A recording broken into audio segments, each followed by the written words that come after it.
Ready? Yeah. All right. I would like to go ahead and call the August Board of Commissioners meeting to order.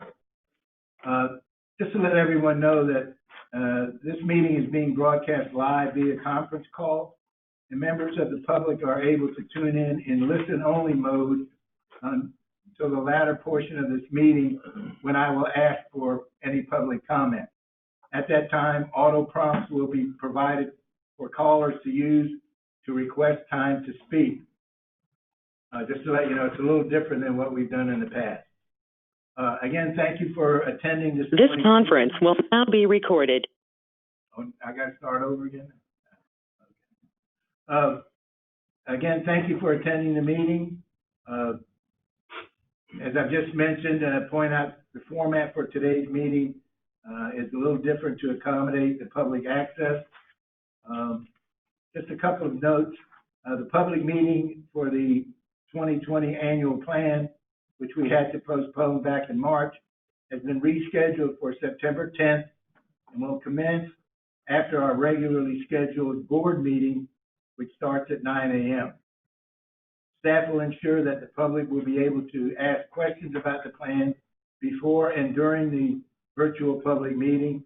It has been our custom basically not to engage and answer specific questions, but only to respond to obvious misstatements of fact or mischaracterizations. I would also like to now acknowledge Mike Diaz, Mike out in the hallway, who's a former IT director. He's recently retired on August 1st. Welcome to the leisure class. Had 32 years of service. And Mike, we're welcome to say a few words. Thank you. I want to just acknowledge Ron. Thanks for allowing me this opportunity to say thank you to really all of you. And it's been a great honor to participate in all the projects that we've done at NRHA for the past 32 years. And I wanted to introduce you to my replacement, Carl Perpo. And I'll just say I'm really excited for Carl to be in this position. He's been with us for 12 years in the database side of things, handling the business applications. So he's going to bring a great energy and focus to the department. So thank you to all of you, because I know that this is a big job, guys. So thank you. Thank you, Eric. Well done, Mike. Welcome to the future, and welcome, Carl. Thank you. These are good news or bad news, folks. Good news. I want to say, I didn't get 32 years. You owe me another couple of years. No, it's been a great, particularly for someone like me who has an AOL account. Mike has been really very well, that's one of the things we brought to NRHA during my tenure here was the internet and email. So I'm old. I remember him when he was young. That's right. I met him, he was young. That's right. That's right. Yeah, I worked with Alfonso a long time ago. Bye, guys. All right. Thank you. And welcome, Carl. Best wishes, Mike. Thank you so much.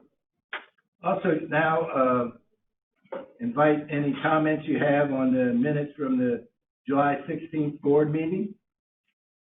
We're in your packet. Any comments? Motion we accept. Okay. A second? Second. Ms. Carnes? Mr. Albert? Aye. Ms. Arrington? Aye. Mr. Gresham? Aye. Ms. Purrier? Aye. Mr. Benassi? Aye. Mr. Dillard? Aye. Mr. Masaccio? Aye. Before we go into the basic agenda, it's time for us to election of officers. Talk to everyone. Alfonso and I are willing to, and hopefully can serve another year as your chair and vice chair. So again, we should be looking for an election. Are there any nominees other than Alfonso and I? Off the record. Throw the bums out. That's off the record. Motion we accept the slate. Thank you. A second? Second. Ms. Carnes? Mr. Albert, Aye. Ms. Arrington, Aye. Mr. Gresham, Aye. Ms. Puryear, Aye. Mr. Benassi, Aye. Mr. Tillers, Aye. Mr. Musacchio. Aye. Thank you very much, and we hope to really serve you this next year, which I think is going to be very interesting. Don, can I say something? Sure. On this subject while we're here? Chairman Masaccio and I had, I guess, a couple of very, very intense conversations recently regarding the challenges that we face as a body, as a board here. And I think we both realize that we have to approach and address these challenges in a way that's unified, not in a way that's groupthink, where everybody's thinking the same thing, but we all have to fully understand, appreciate, and value the urgency of the issue. And then the criticalness of that issue.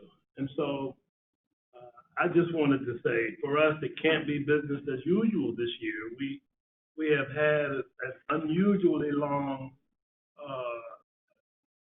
I won't call it a grace period, but certainly an unusually long period of grace where we haven't had any of the water from the pot boil over on us and burn us. But I think the potential is there if we don't address some of the very critical issues that are confronting this board. We all know what they are. I've said to one or two of my colleagues, I know you don't come to these meetings for a lesson on race. And so, but we have been entrusted with a level of stewardship over public resources. And I think it is our responsibility to ensure that those public resources are utilized, managed, directed in a way that's equitable and fair to all our constituents, the people we serve, primarily the people we serve, and then the people who we depend on to serve those people, the people that are staff and who look to the authority for their living. And so, and our peers, our colleagues here.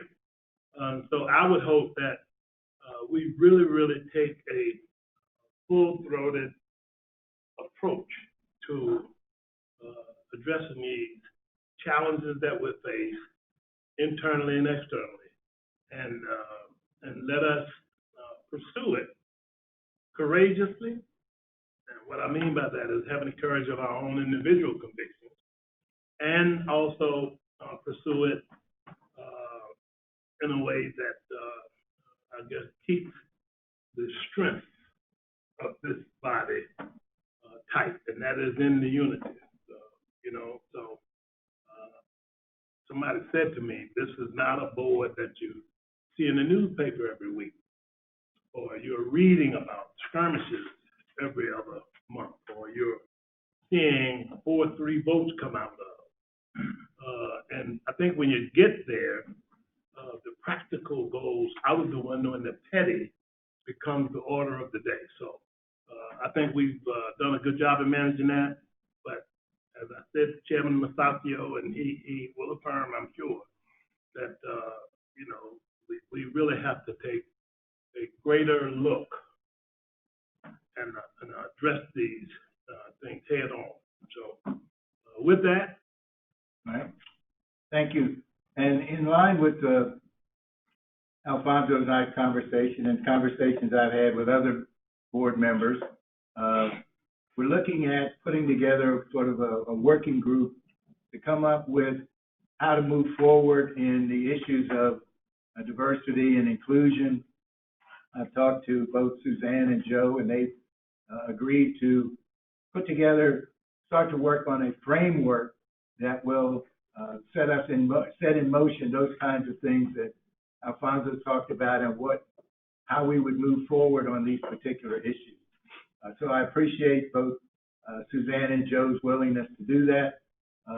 Sort of a framework, and hopefully that we can discuss that in our retreat and move forward, whether that's a committee, whether that's a task force, other kinds of things. And so look forward to their, work on this particular issue. So thank you very much to both of them for that effort.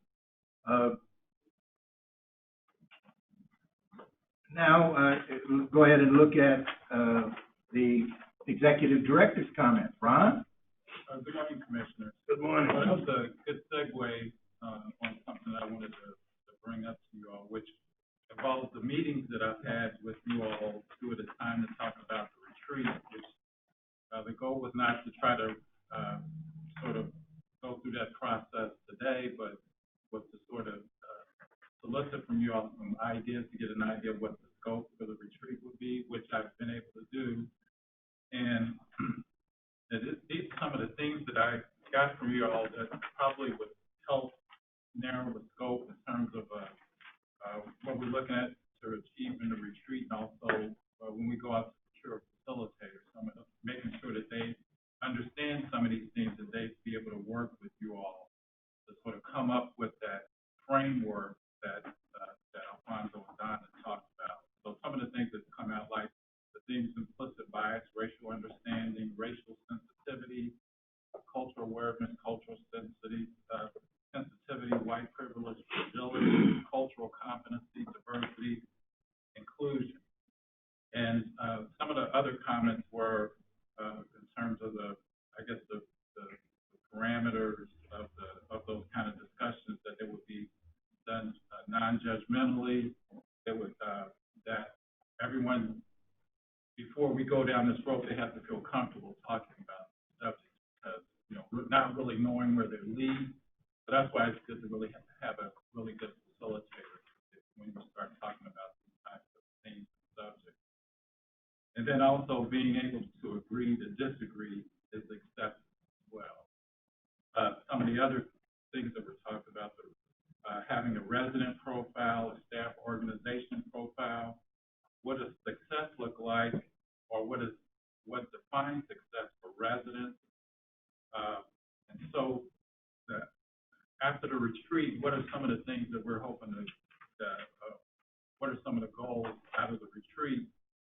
There was a comment made about possibly doing a press release or a statement, vision, value statement, guiding framework. And I would say for me that it would be sort of a framework that, we could take, or that I could take in terms of implementation.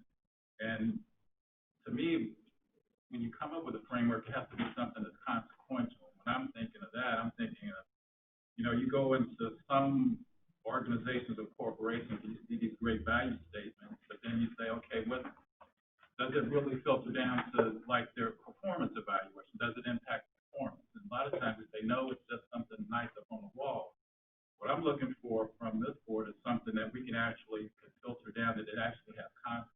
Because otherwise, it really doesn't mean anything. When you start talking about, when I say consequences, that doesn't have to be negative. It could be something positive. I mean, we tie, the mechanical part of performance, to merit and everything like that. But when you start putting things in that, some of these things that we talked about, those could actually become a part of our performance evaluation as employees. I think it would have a very consequential, strong impact, and everybody will be judged. This will be a component of it, but I think that, to me, that's what I would be expecting, that the framework, and that we can take it and make it something that's really substantial and consequential.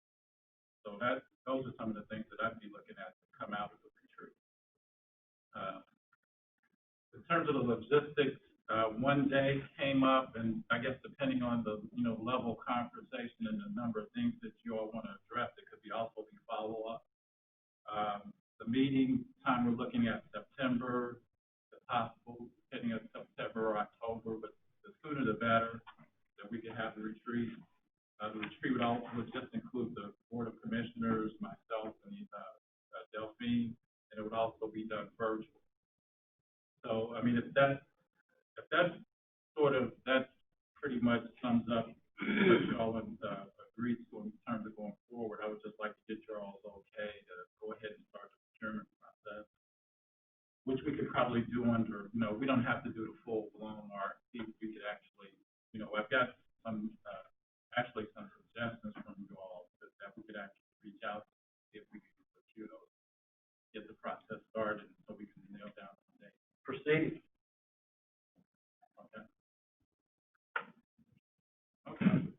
All right, I will do that.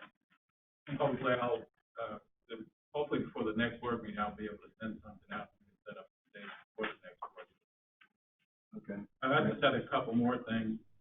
From the last board meeting, we were, I guess it was around right before the federal rent moratorium was about ready to expire. So we were sort of changing course in terms of messaging to the residents as far as we knew that there were a number of them that even under the eviction moratorium, that there were a number of them that hadn't paid. So we were sort of changing our message and coming up with strategies on how to work with the folks who had, lost job or lost hours, but also for the people who we know were, people who are still able to pay that weren't paid because we started, we saw our accounts receivable balances continue to go up and up. So then I guess the thought was that at the federal level between Congress and Senate that they would eventually come to something in terms of a continuation of the eviction moratorium, which they didn't do. So Governor Norfolk went ahead, just to protect Virginians, he went ahead and I guess solicited the Supreme Court of Virginia, and they granted his temporary eviction moratorium, which took effect this Monday and lasts through September 7th. So that means that will cover our residents. So now we went back to changing our message again. That they have there's an eviction moratorium which also impacts our residents and all Virginians as well. So, but we still continue to see our balances continue to swell. Our managers they have these accounts receivable balance. They actually started to call, but they've been calling the residents to let them know, say, hey, the eviction moratorium in place. The expectation is if you're able to pay, go ahead and pay, because we don't want you to be behind the eight ball. Because there's a possibility that the moratorium could last to the end of the year, and then people were able to pay, and the rent continues to accrue. So we have to keep messaging. It's not a rent forgiveness program. It's just really for eviction. It's really to help the people who actually have lost hours and wages and really are having a hard time. But if you have the ability to pay, you need to go ahead and pay. Otherwise, Ron, what are you hearing from? What is your staff hearing from as they're calling people? Are they getting feedback like, "Wait a minute, I lost my job," or they just kind of think this is a holiday? I think they still think it's a holiday. Okay. Because we know that just from checking some of our records, that there's a number of people that are still working that still aren't paying. We try to tell them that, if you can't pay, go ahead and pay, because otherwise, even with some of the programs that we have just for this time to extend the terms of the repayment agreement. If you're talking about almost 9 months, 6 to 9 months under moratorium, and then people who have the ability to pay aren't paying, that's going to be another burden. So we're doing what we can to try to talk to them and say, hey, go ahead and pay. It's not rent forgiveness. Your rent's still accrued. We're not charging any late fees, but, we're trying to do the best we can to encourage.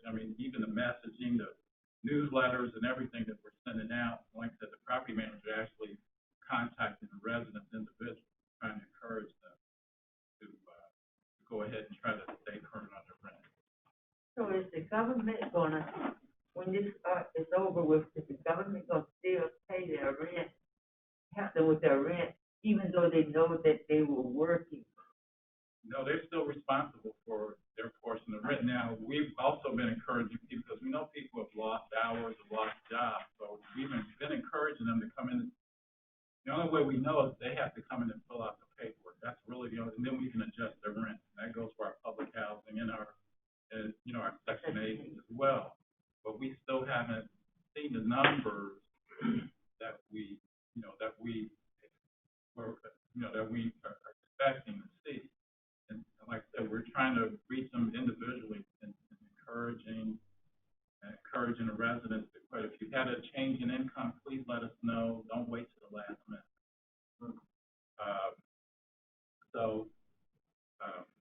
we'll continue, with the messaging, and I know with the governor's moratorium, they have to the 7th.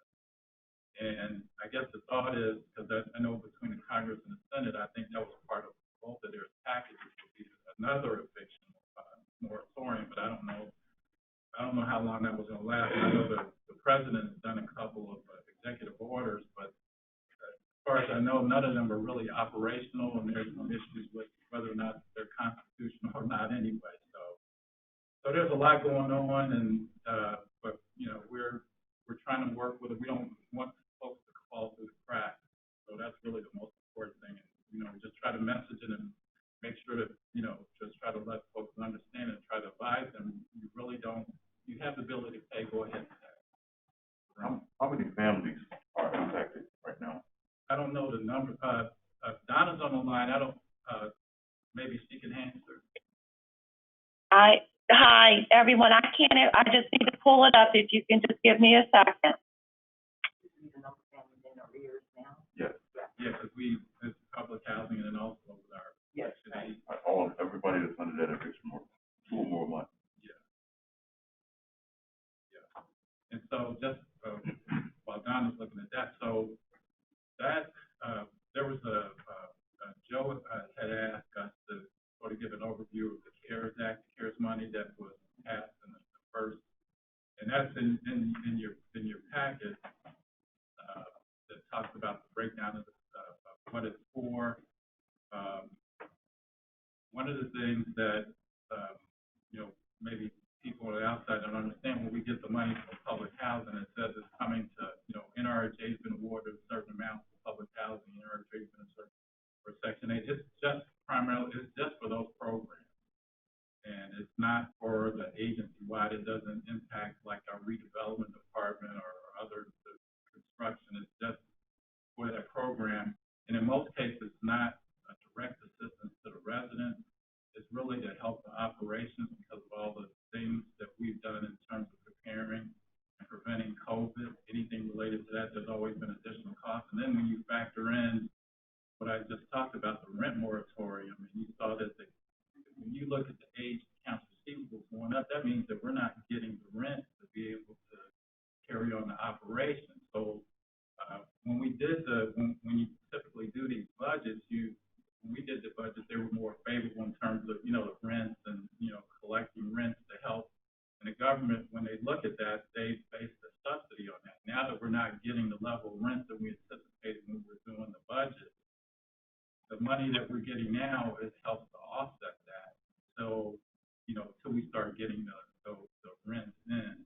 So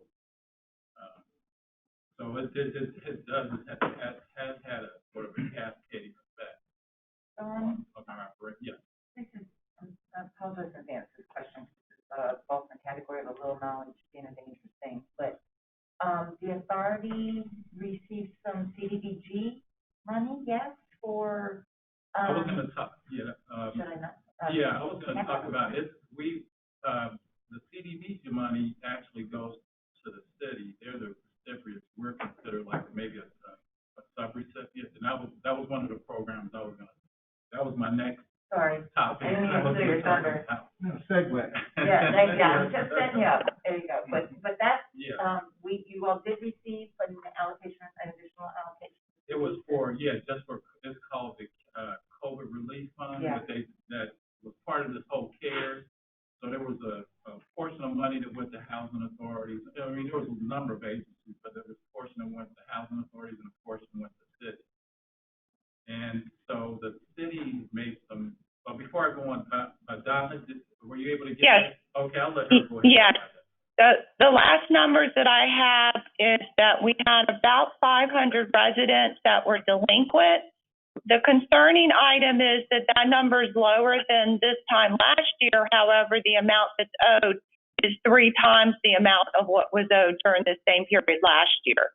So even though the number of residents that are delinquent is lower, their amount of delinquency is much higher because in some cases we have residents who have not paid rent in 4 months. So is, the people that have not paid the rent, are the people that are on Social Security, that just not paid their rent, or is it more people that are working that haven't paid their rent? Ms. Arrington, I don't have the specifics on each resident on what their income source is, but some of the larger balances that we're seeing are not from people on Social Security. They're on residents who have higher incomes. And if they're in $1,000+ a month rent, you know, a couple of months, they're up to $4,000 or $5,000 that they're delinquent. We have, as Ron mentioned, we have been reaching out, trying to contact the residents that are delinquent. We're having a hard time getting through to everyone, but we have sent letters. We've been putting information in the newsletter, as he mentioned. But a lot of them just felt like with the moratorium that they had a stay and did not have to pay their rent. Some of these cases are also delinquencies that we had received possession and judgment on right before the moratorium went into effect. And so we were getting ready to process them for an eviction, and all that was put on hold. So they've just continued to grow the balance that they owed. Thank you. All right, thanks. You're welcome. Okay, the next item, which I was going to go to, that Suzanne brought up, was the CDBG fund. When the CARES Act was passed, there was also money for the city. It came in the form of CDBG, but it was called the COVID Relief Fund. The city made some of their funds available for outside organizations to come up with a program to help citizens, residents of Norfolk. And we came up with a program that was called the Housing Cost Relief Program, and it was to assist Norfolk residents who weren't receiving any subsidies, which means that our residents are receiving their public housing Section 8, they would not be eligible for this program. It's for all the other residents of Norfolk. And in addition, another guideline would be that there's an income guideline, because the joint combined income, the limit is $198,000, and that would be joint income. There's a preference. The program has a preference for families making $82,500 income for the year, so those have preference over everyone else. And like I said, that we received $2 million to administer the program for housing costs, mortgage, for rent payment, and also for utilities. We're still in the process of getting the program together. You know, we're trying to get the information out. We have the guidelines and everything in place. It's just a matter of getting all the, getting our system, the IT function for people to be able to put in their application and information online. We're setting up a number. We're doing the best we can. The goal was to have it up and running by the end of the month. We're trying to, if we can get it up sooner, we're going to go ahead and do that, to get it sooner because we know that, what things people are going through with the loss of jobs and income and things like this. And with the $2 million, we anticipated it's going to go pretty quickly. So this is really just the first phase. And we'll see how that goes, and we'll get back with the city and see if there's additional funding that we can put to this program. But like I said, this is funding for other residents that aren't on any kind of, don't have any other kind of assistance house. Is that a federal mandate? What was that? Is that a federal mandate? The About, rule for it not to apply to people who have. yeah, that's as far as I know. I mean, I could check. But as far as I know, it's for people who aren't already receiving assistance. But I'll check just to be sure. Were there any other questions on that? Well, did that answer your question, Suzanne? I know you. Yeah, it did. My hope, I guess, my initial understanding, my hope was that the funds would help perhaps people who had really gotten behind. Well, see, the thing is that with our residents, we have everything in place, but if they do get behind, we can adjust their income. That's why we've been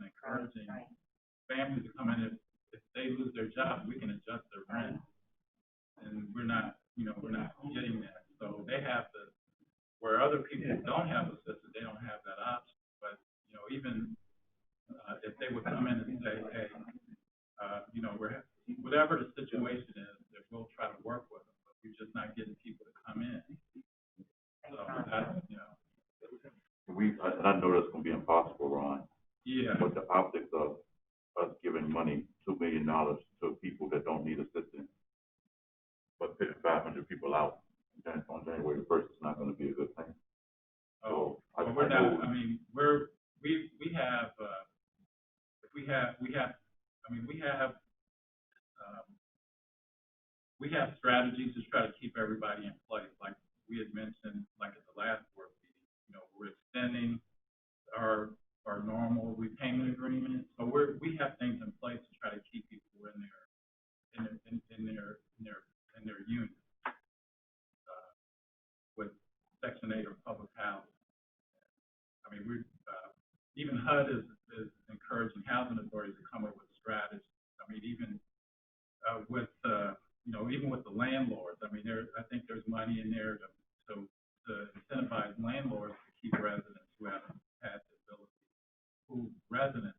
had the ability to pay them throughout the time. So there's a lot more available resources for folks who are already receiving assistance as opposed to people who aren't. And really, the CDBG funds is supposed to be for, with it being with the city, I mean, they have to be concerned about all the other citizens in the city as well. So that's why the funding is the way it's set up to be with the housing cost relief program. Yeah.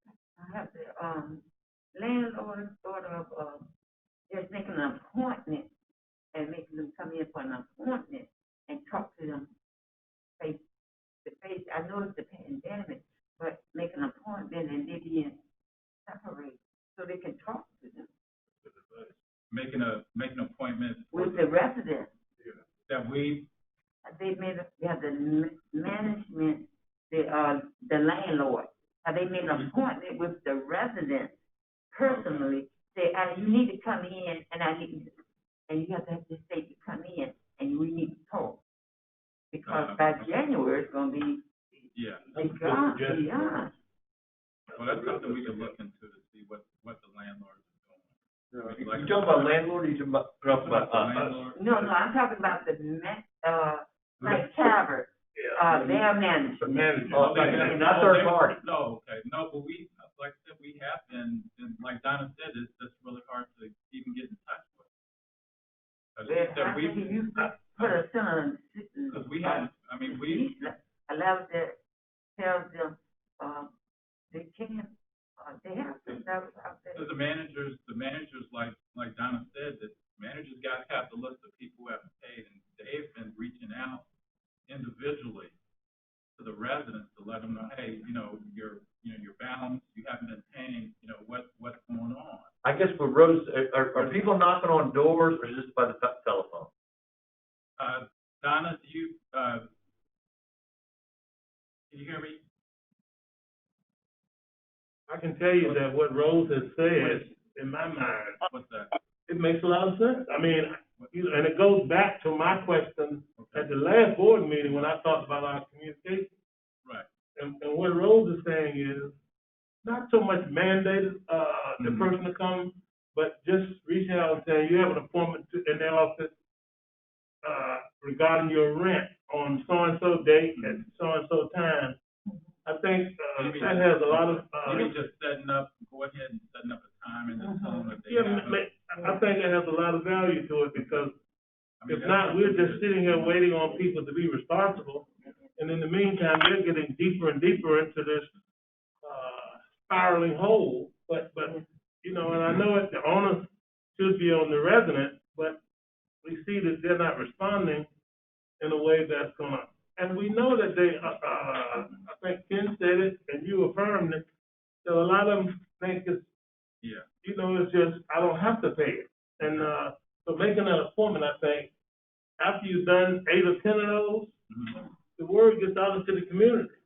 You better go in there and talk to so-and-so. Just in general, being proactive, I think, more than just an email or a phone call, because you can hide from those. Use the plexiglass, doesn't cost And I also want They do, we do have, we're set I up for agree. that. Sneeze. Okay. That's right. I also want to know if they didn't know that, if they came in and they worked their hours had been cut or they had lost their job and they could have signed up and their rent would have been reduced, how far do you all go back in order to go back? I would think it would be whenever they could show when they lost their hours. Okay. It would be And retroactive. that would still have our Right. money, Oh, yeah. Yeah, that collect would, some of the money. yeah. That's what we gotta do, we gotta get them in there. yeah. I think back to Joe's point, so at some point in the future, we're gonna have to say, despite our efforts, this resident could not meet the requirement. So the follow-up question is, what were your efforts? Right. And so again, I think the things we're talking about help us tick off, well, we did this, we did this, we did this, we did this, we did this. Right. Sort of like progressive discipline. I called you on the phone, didn't hear from you. I sent you a letter, didn't hear from you. I knocked on your door. So again, at some point, I think the key is gonna be, the burden is gonna be, shared. One, Right. why didn't you do what you were supposed to? And then what did we do to encourage them and educate them on what their responsibilities were? Okay. So again, Yeah, we'll do that. those kinds of things, like I said, Right. at some point, despite our efforts, this family or this resident couldn't meet the requirement. So what were those efforts? So I think what you're hearing from us is help us answer that question of what were our efforts. Okay. All right, we'll do that. So if I can interject, this is Donna Mills. So we are doing a combination of factors. I think what I would like to do is to get a list of all of the steps that we've been taking and present that to you at the next board meeting. But we have been reaching out in all efforts and fashion, and I can provide more specifics for the next meeting. Great. Thank you, Donna. Okay. You're welcome. This last item is, from the last one, we talked about the transportation, our transportation services department, and we went over a number of, funding scenarios, not having received the grant, to allow the transportation department to continue with services. We met with the, Budget and Finance Committee, last week to sort of strategize to see what we could do to help plug up some of the shortfalls in funding for this year. And Commissioner Benassi and Albert had some good ideas. I'm going to turn it over to them to talk about some of the things they're looking at. Thank you, Ron. And Donna, I emailed you and Virginia a copy of something I'm going to discuss regarding that in a minute. But I just emailed you, so it wasn't last night. But Ken and I felt that this transportation initiative had tremendous, or not word tremendous, but value for the organization, and we should try to find a way to continue it. And so we offered a strategy.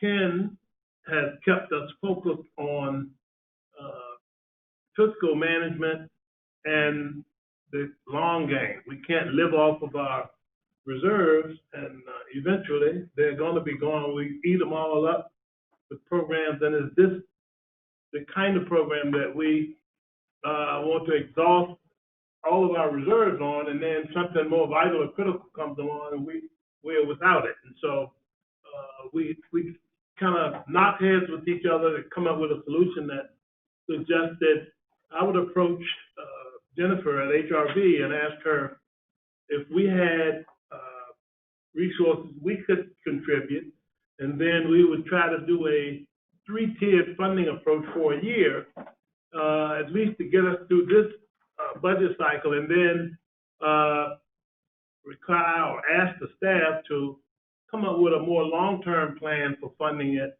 that would be more viable, and we wouldn't be in the same place again this year.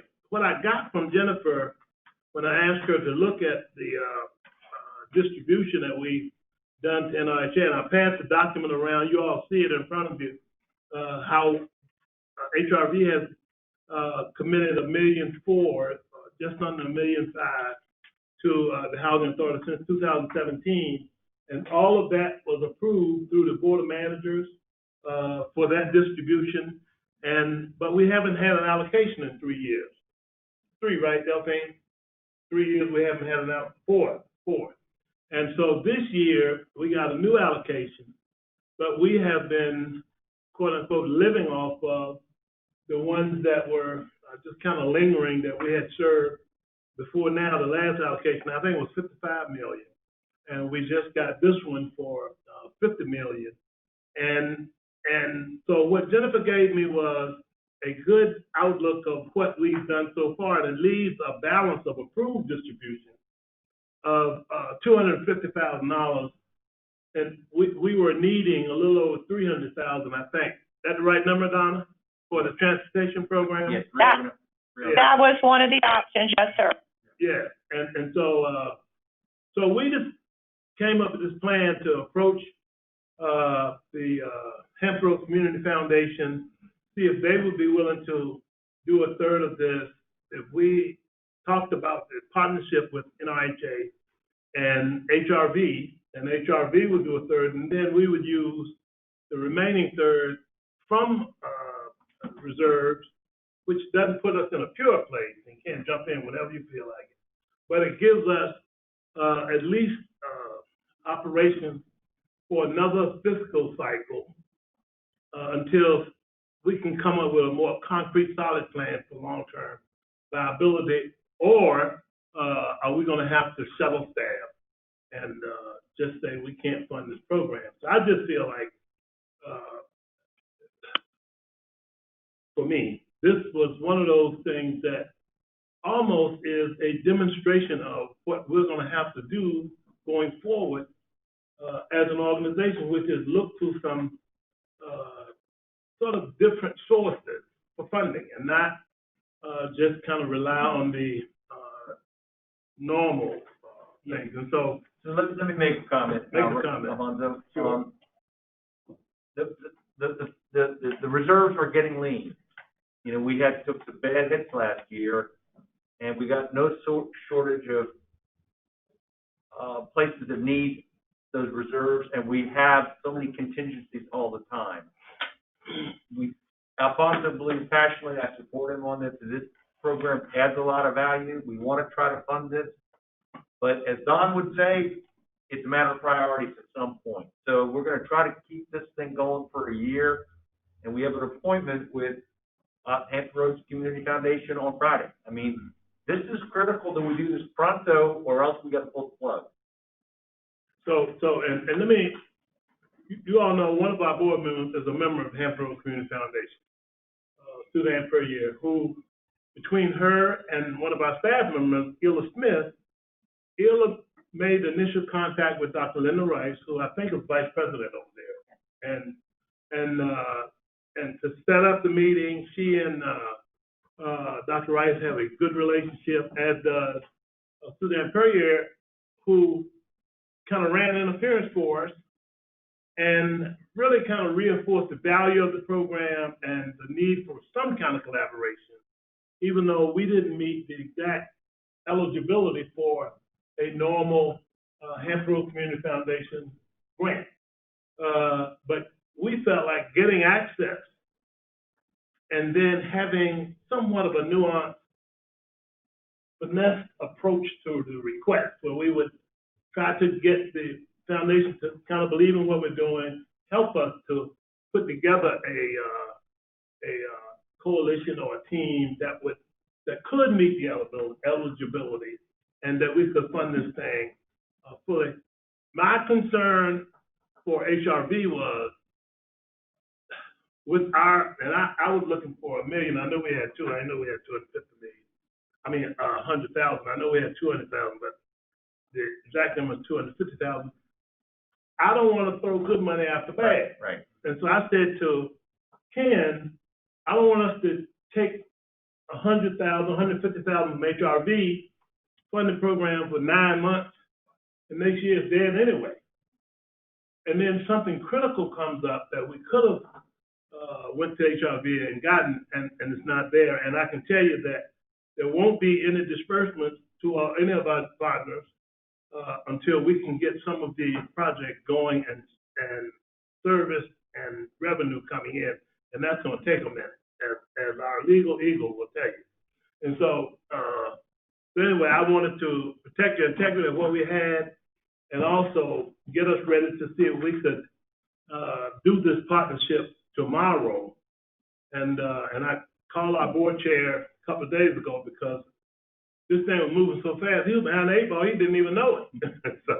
So I called him to bring him up to speed. And that's why you all are seeing this morning.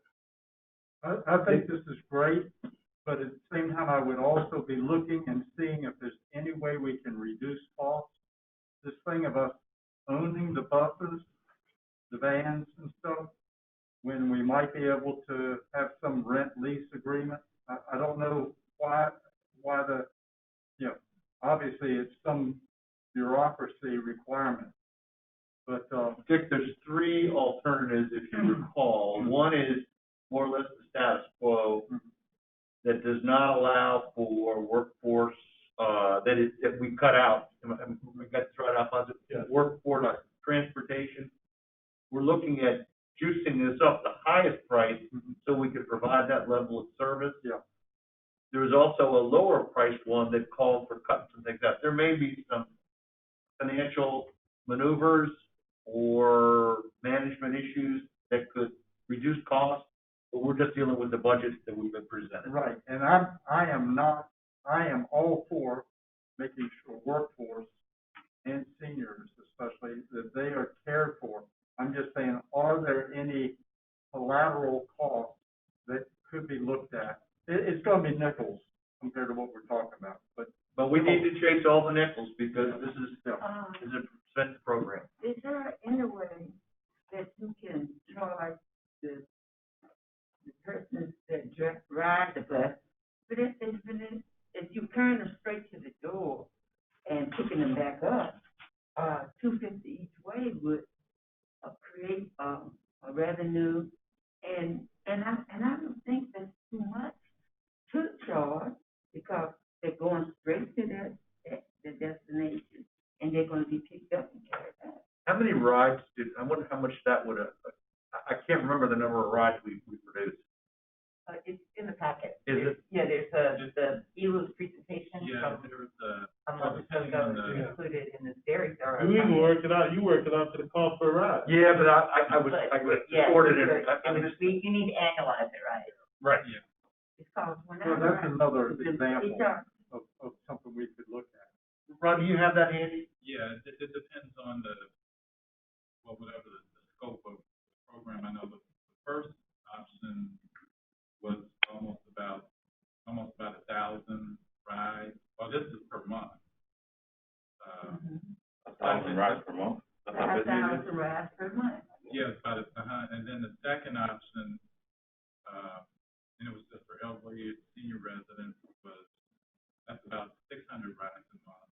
And the option 3, which is, I think that's the most costly of the options, that had close to about 1,200 rides per month. Well, that's $250 a piece. That doesn't really move the needle. That covers 10% of the program. But that's something. It's also skin in the game. Yeah. Awareness. Yep. But I think this is indicative of, I think, some of the things we're gonna be challenged with going forward, and here's what I mean. This really is about what we value. And so I was gonna say earlier, Ron, when you were talking about, behavior of some people, you know, I learned a little saying years ago, I forget who I learned it from, or heard it from. To attempt to change my mind by changing my behavior is like standing before my shadow and commanding it to move. Only my mind can change, but that's always enough. And I think a lot of times, trying to change patterns of behavior, change minds by changing patterns of behavior is difficult. And the work starts with an understanding that this won't be here next year. So what is going to satisfy this? Where are we going to get the resources from? What do we value in this agency that we have to literally find funds to support? And how urgent is that for us? I guess maybe my point is missed, but I do think that think you said skin in the game, Dick. I think once skin is in the game, everybody's a little more vested, and, there's a lot more urgency about where we identify the funding, what kind of creativity we use in way of, going after money, rather than just, kind of grabbing the reserve. Back to my earlier point, we have enough money to do anything. We don't have enough money to do everything.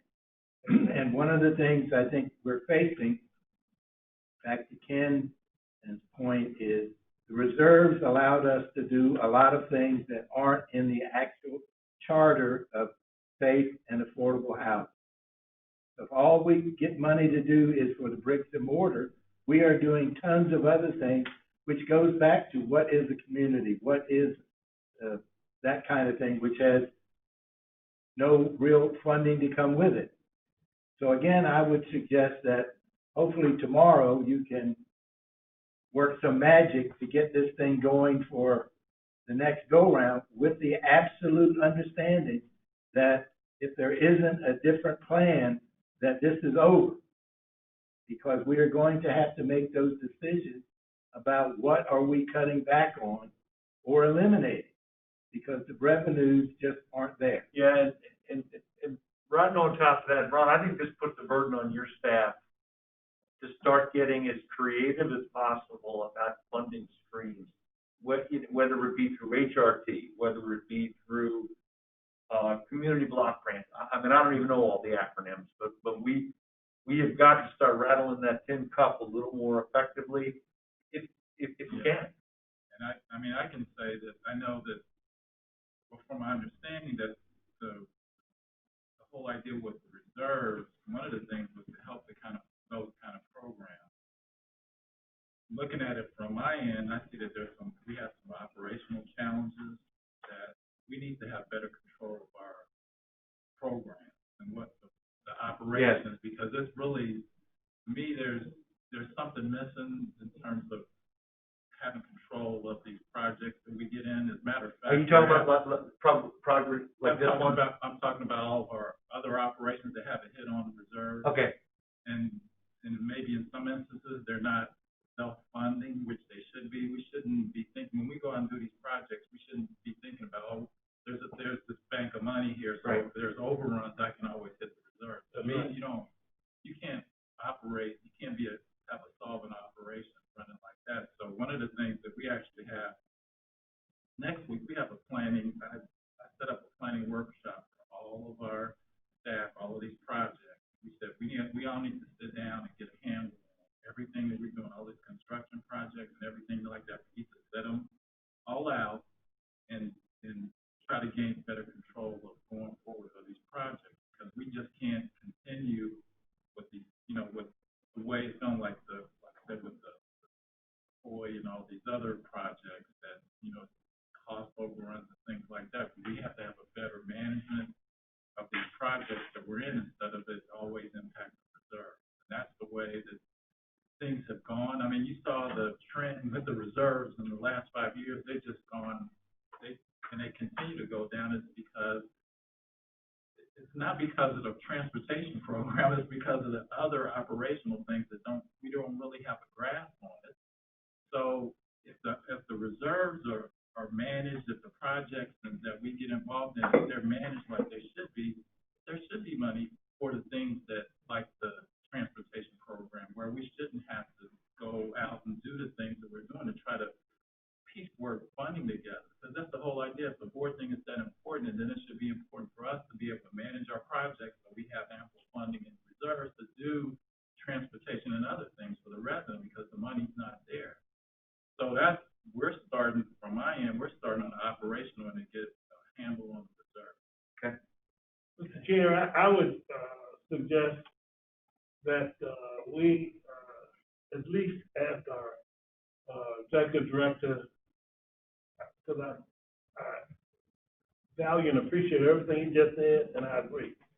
And I would suggest we ask him to bring a plan back to us that, about how we address this.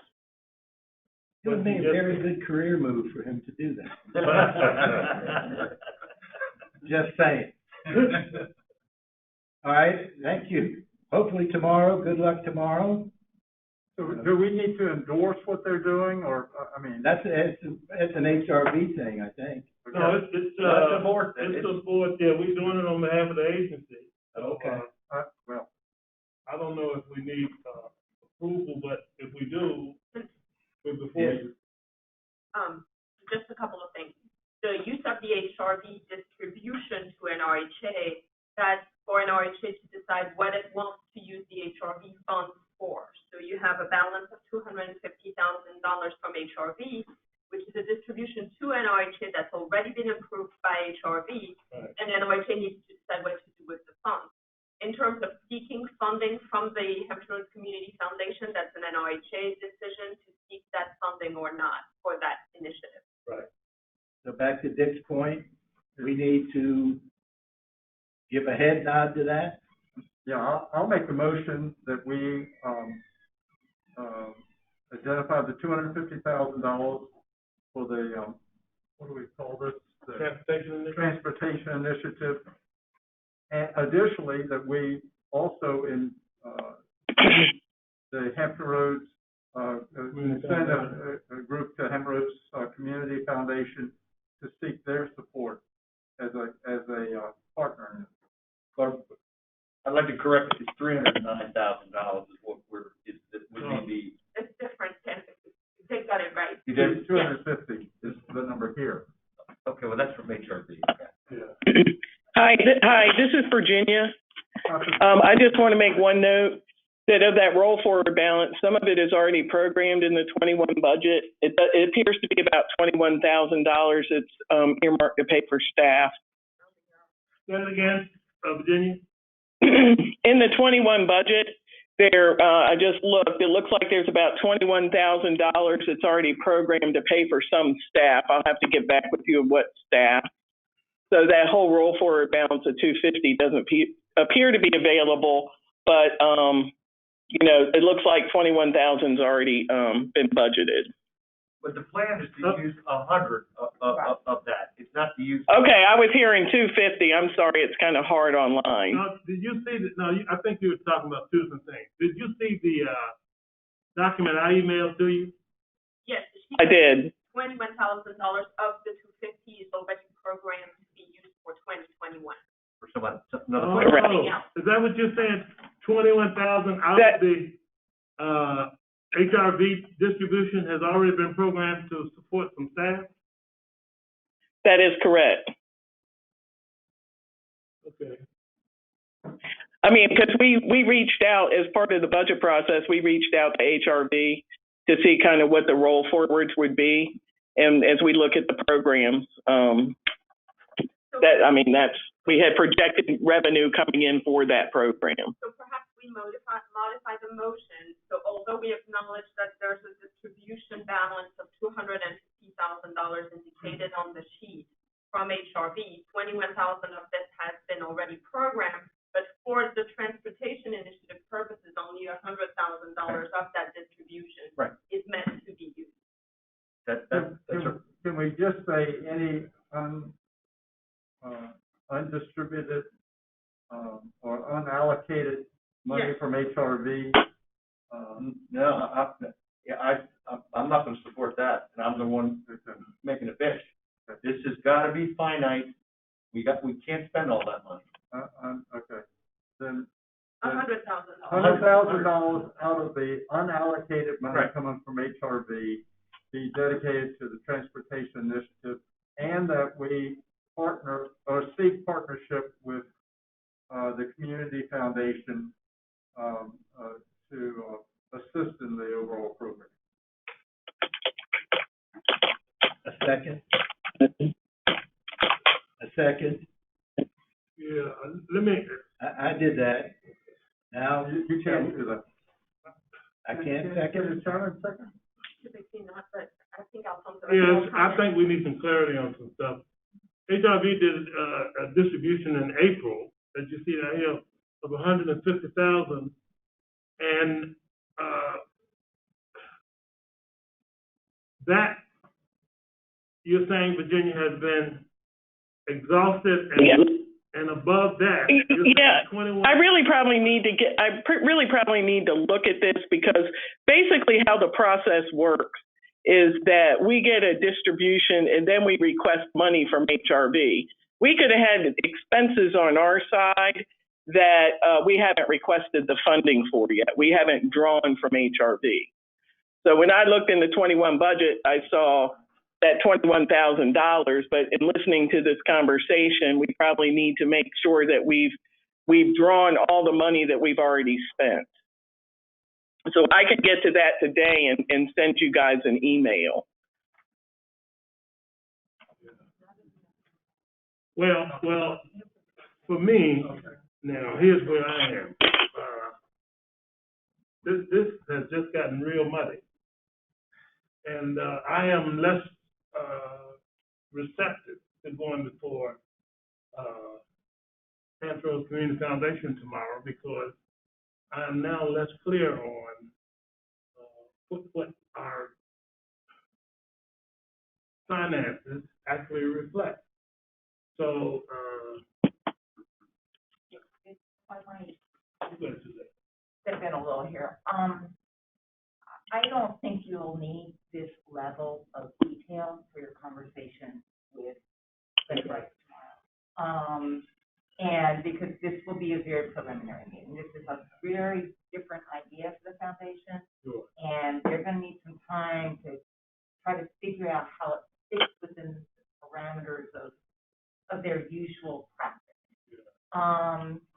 So I don't think you need this degree of sensitivity. I think it is helpful, to Dick's original suggestion, if you were able to go in there and say, you know, our board has supported our efforts to work with you to find some kind of partnership or help us resolve this or deliver this really necessary service. I think that's a nice, powerful statement. And I think the other statement is, and the, you know, HRV is willing to invest some degree of resources in this as a match.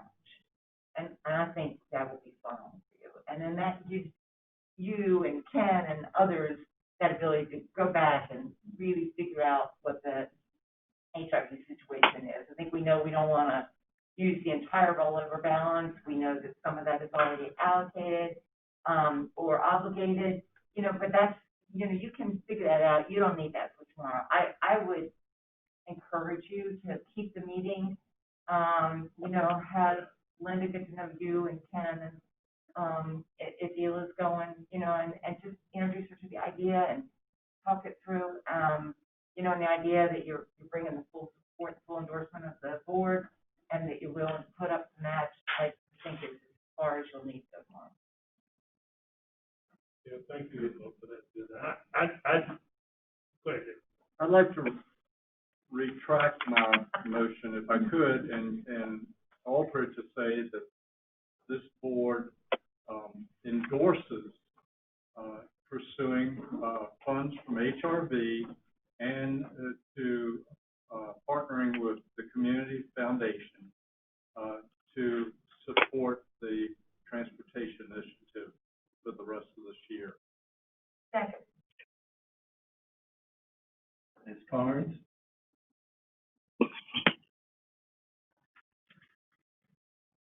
Mr. Albert?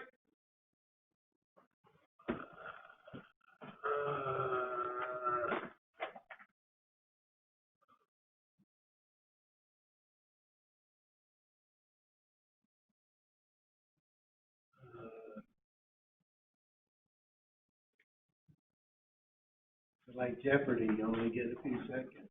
Yeah. Yeah, we can table this. I mean, I would prefer that. And the reason is because now I need to look at the financial picture that we looked at to say we were in this hole, with the transportation thing, you know? And so, we need to be able to trust whatever information we get financially if we're going to make a public presentation somewhere. And, so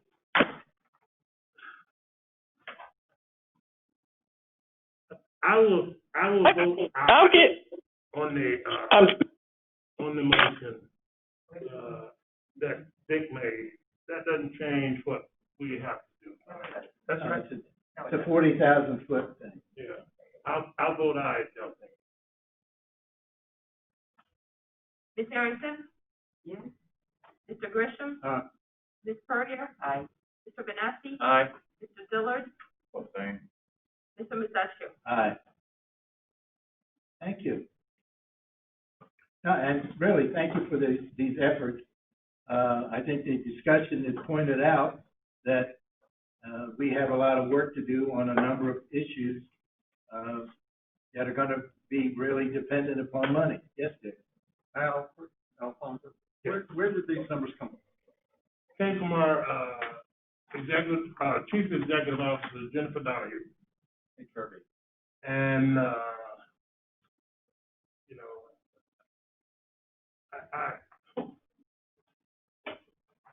I work very closely with her with HRV. Yeah, I know. I'm just trying to understand numbers. Once it comes over to this house here, I thought we would know all that's going on first. That's right. And I wasn't aware of that 21,000 That being was concerning me. attached to the remaining 250. Yeah. Well, let's sort it out Yeah. and move forward with the ultimate goal of having the transportation program move forward with the ultimate goal of having it resolved long-term. Yes. Pretty good. Any other commissioner comments? If not, I'll ask Dr. Morales to talk to us about a resolution that's on page 17 of your packet.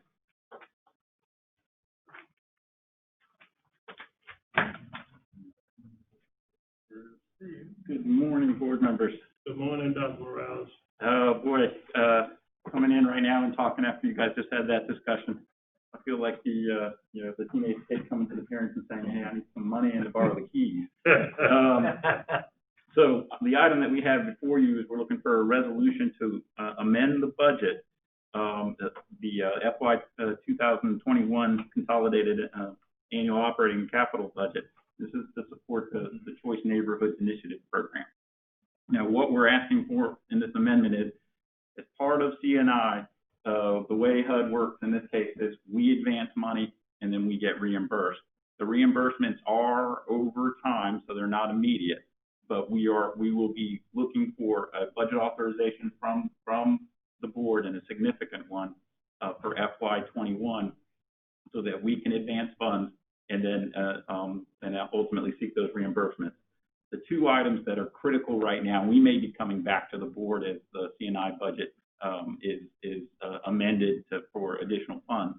But the two items that are critical right now is first is security deposits. What we've been doing is we use our capital funds right now to provide relocation funds as well as the security deposits. And the issue there has been the capital fund program requires security deposits to be paid back. So they must be provided as a loan. In discussions with our partners and with HUD, it was really discussed with all the saying is like, we need to, instead of make those loans, make those a grant. And so the decision was that we can't use capital funds, but we can use the Choice Neighborhoods Fund that we have in relocation to essentially provide those deposits, and therefore we can change those from loans to grants. So that's the first item. And for FY 21, for this budget year, we project that we'll need about $100,000 for those security deposits to facilitate those relocations. And really, just a quick note, on the CNI grant itself, we've been awarded $30 million. It's put away into lots of little budget line items, but every draw on that grant, and we have not been able to draw any just yet, so there's a long process to get to the absolute formal budget approval where they load the money for us to be able to pull it down. But every draw is a very incremental step and very incremental process. We have to go through a lot of hoops and get HUD approval on each draw. So there's a sort of a tight oversight when it comes to the funding. The next one, pre-development funding. this is the big one. So, today I'm here essentially to ask from you guys a $3.2 million advance. 100,000 of that is for security deposit. The rest is really for pre-development funding. Our development partner, Brinshore, and you're going to hear from John Majors in just a little bit as he talks about the next two projects. But our development partners are moving forward with the developments. Block 19 was submitted for tax credits and was awarded this year in a 9% competitive round. I'm sorry, Block 20. Block 19 is going to be submitted for non-competitive, and it's tied to the Block 20 project, and so that will also be awarded as part of a twin deal. They are also, and what you're going to hear a little bit later, is about Blocks 17 and 18 that are being ready for next year for tax credit submittal. And then they're also doing their initial work and conceptual work for the rest of the project in the Tidewater Gardens parcel that, of course, right now are currently still occupied, and we'll be talking about that in just a moment too.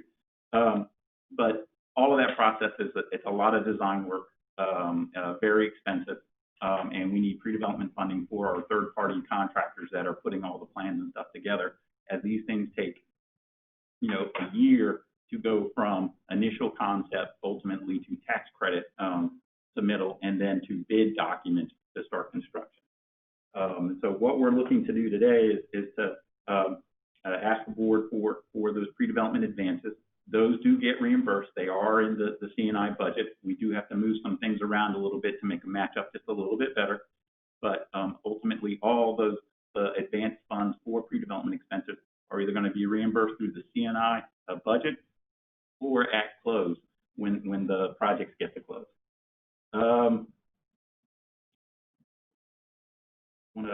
Just going through my notes, sorry. These are all on pages 17 through 19 in your folder. Give you, as Steve is mentioning, give you in detail, a little more detail as to what the actual wording is and those kinds of things. And then on, I guess it's page 19, there's a thing about the actual dollar values here and there. Right. So the part I did want to mention is, and we did put it into the board item where we talk about there's language in a pre-development agreement, and what it specifies is that NRHA is responsible for 75% of the pre-development funding. That's also what we'll reflect in the C&I budget. The second part of that is there is a process then for Brinshore to come to NRHA and essentially submit to us for that approval. And then there's also another process then that we take to HUD to then get it approved through HUD for the disbursement. But this is part of the pre-development agreement that has been signed with Brinshore, the tri-party agreement between the city, the authority, and Brinshore. So for that, that's what we're here for today. We're looking for a resolution. I know that, again, there's been a lot of budget discussion today, so this is a heavy ask. But that's what's necessary to move the program forward and continue on the pace that we're at to make sure that we are getting this housing up through these times. Ed, I'd like to make a comment as Alfonso and I are in this budget subcommittee. You need to know that there's a little risk here.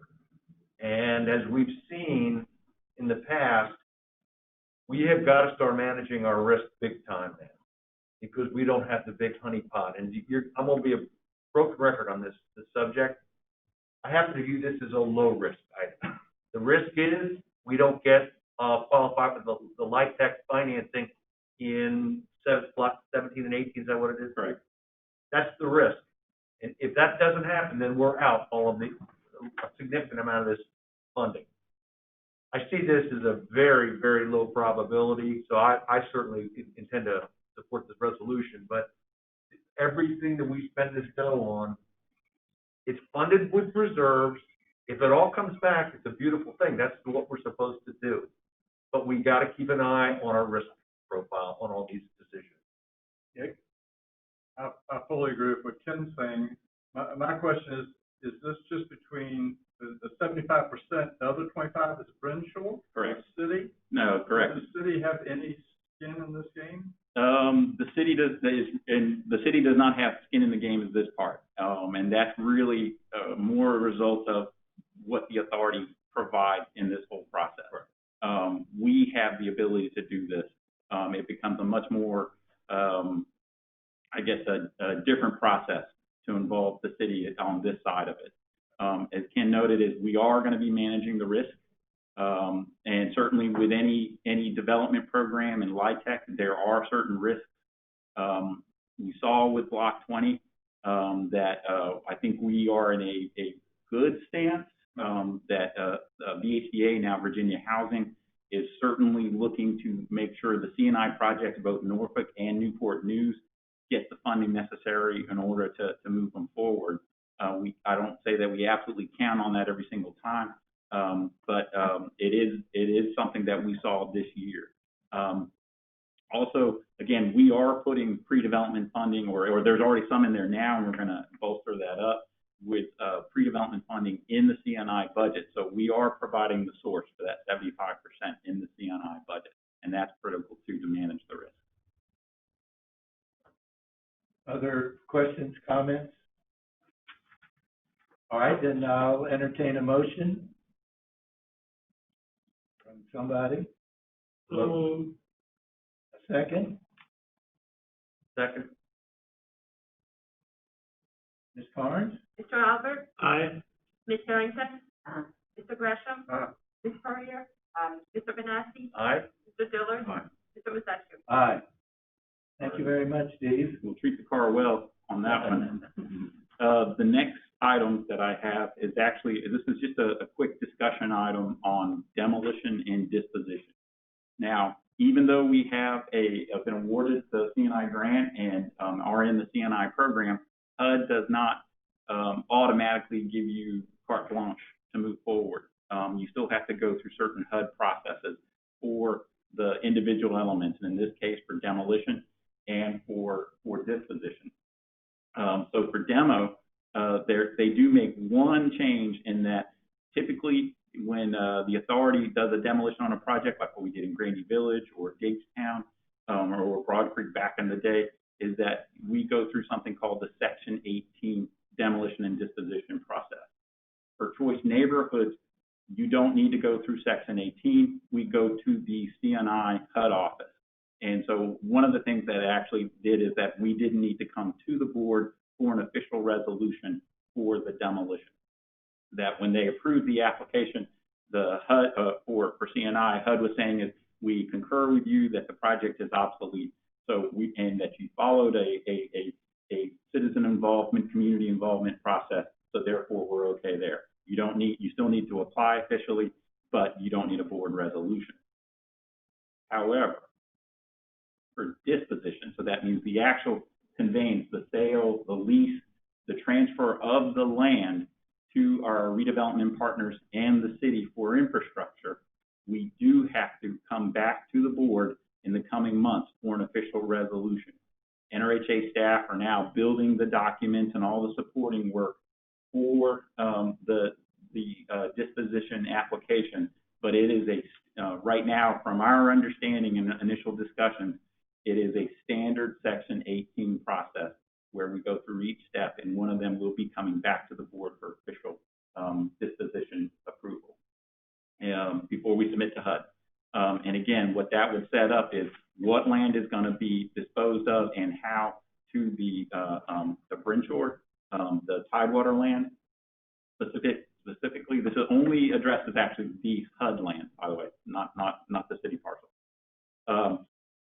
So specifically addresses how the land's going to be conveyed to Brinshore, how the land's going to be conveyed to the city for the necessary infrastructure in order to move this thing forward. So we'll be back before the board either September or October as we get the documents ready for action. Are there any? But I wanted to bring that and sort of just preview that real quickly, and then get any questions or concerns that y'all may have on that item. Questions, comments? Thank you, Steve. Appreciate it. One last item, and I get out of your way on this item too. This is pretty cool. Radu, if we can, or call up John Major from Brinshore.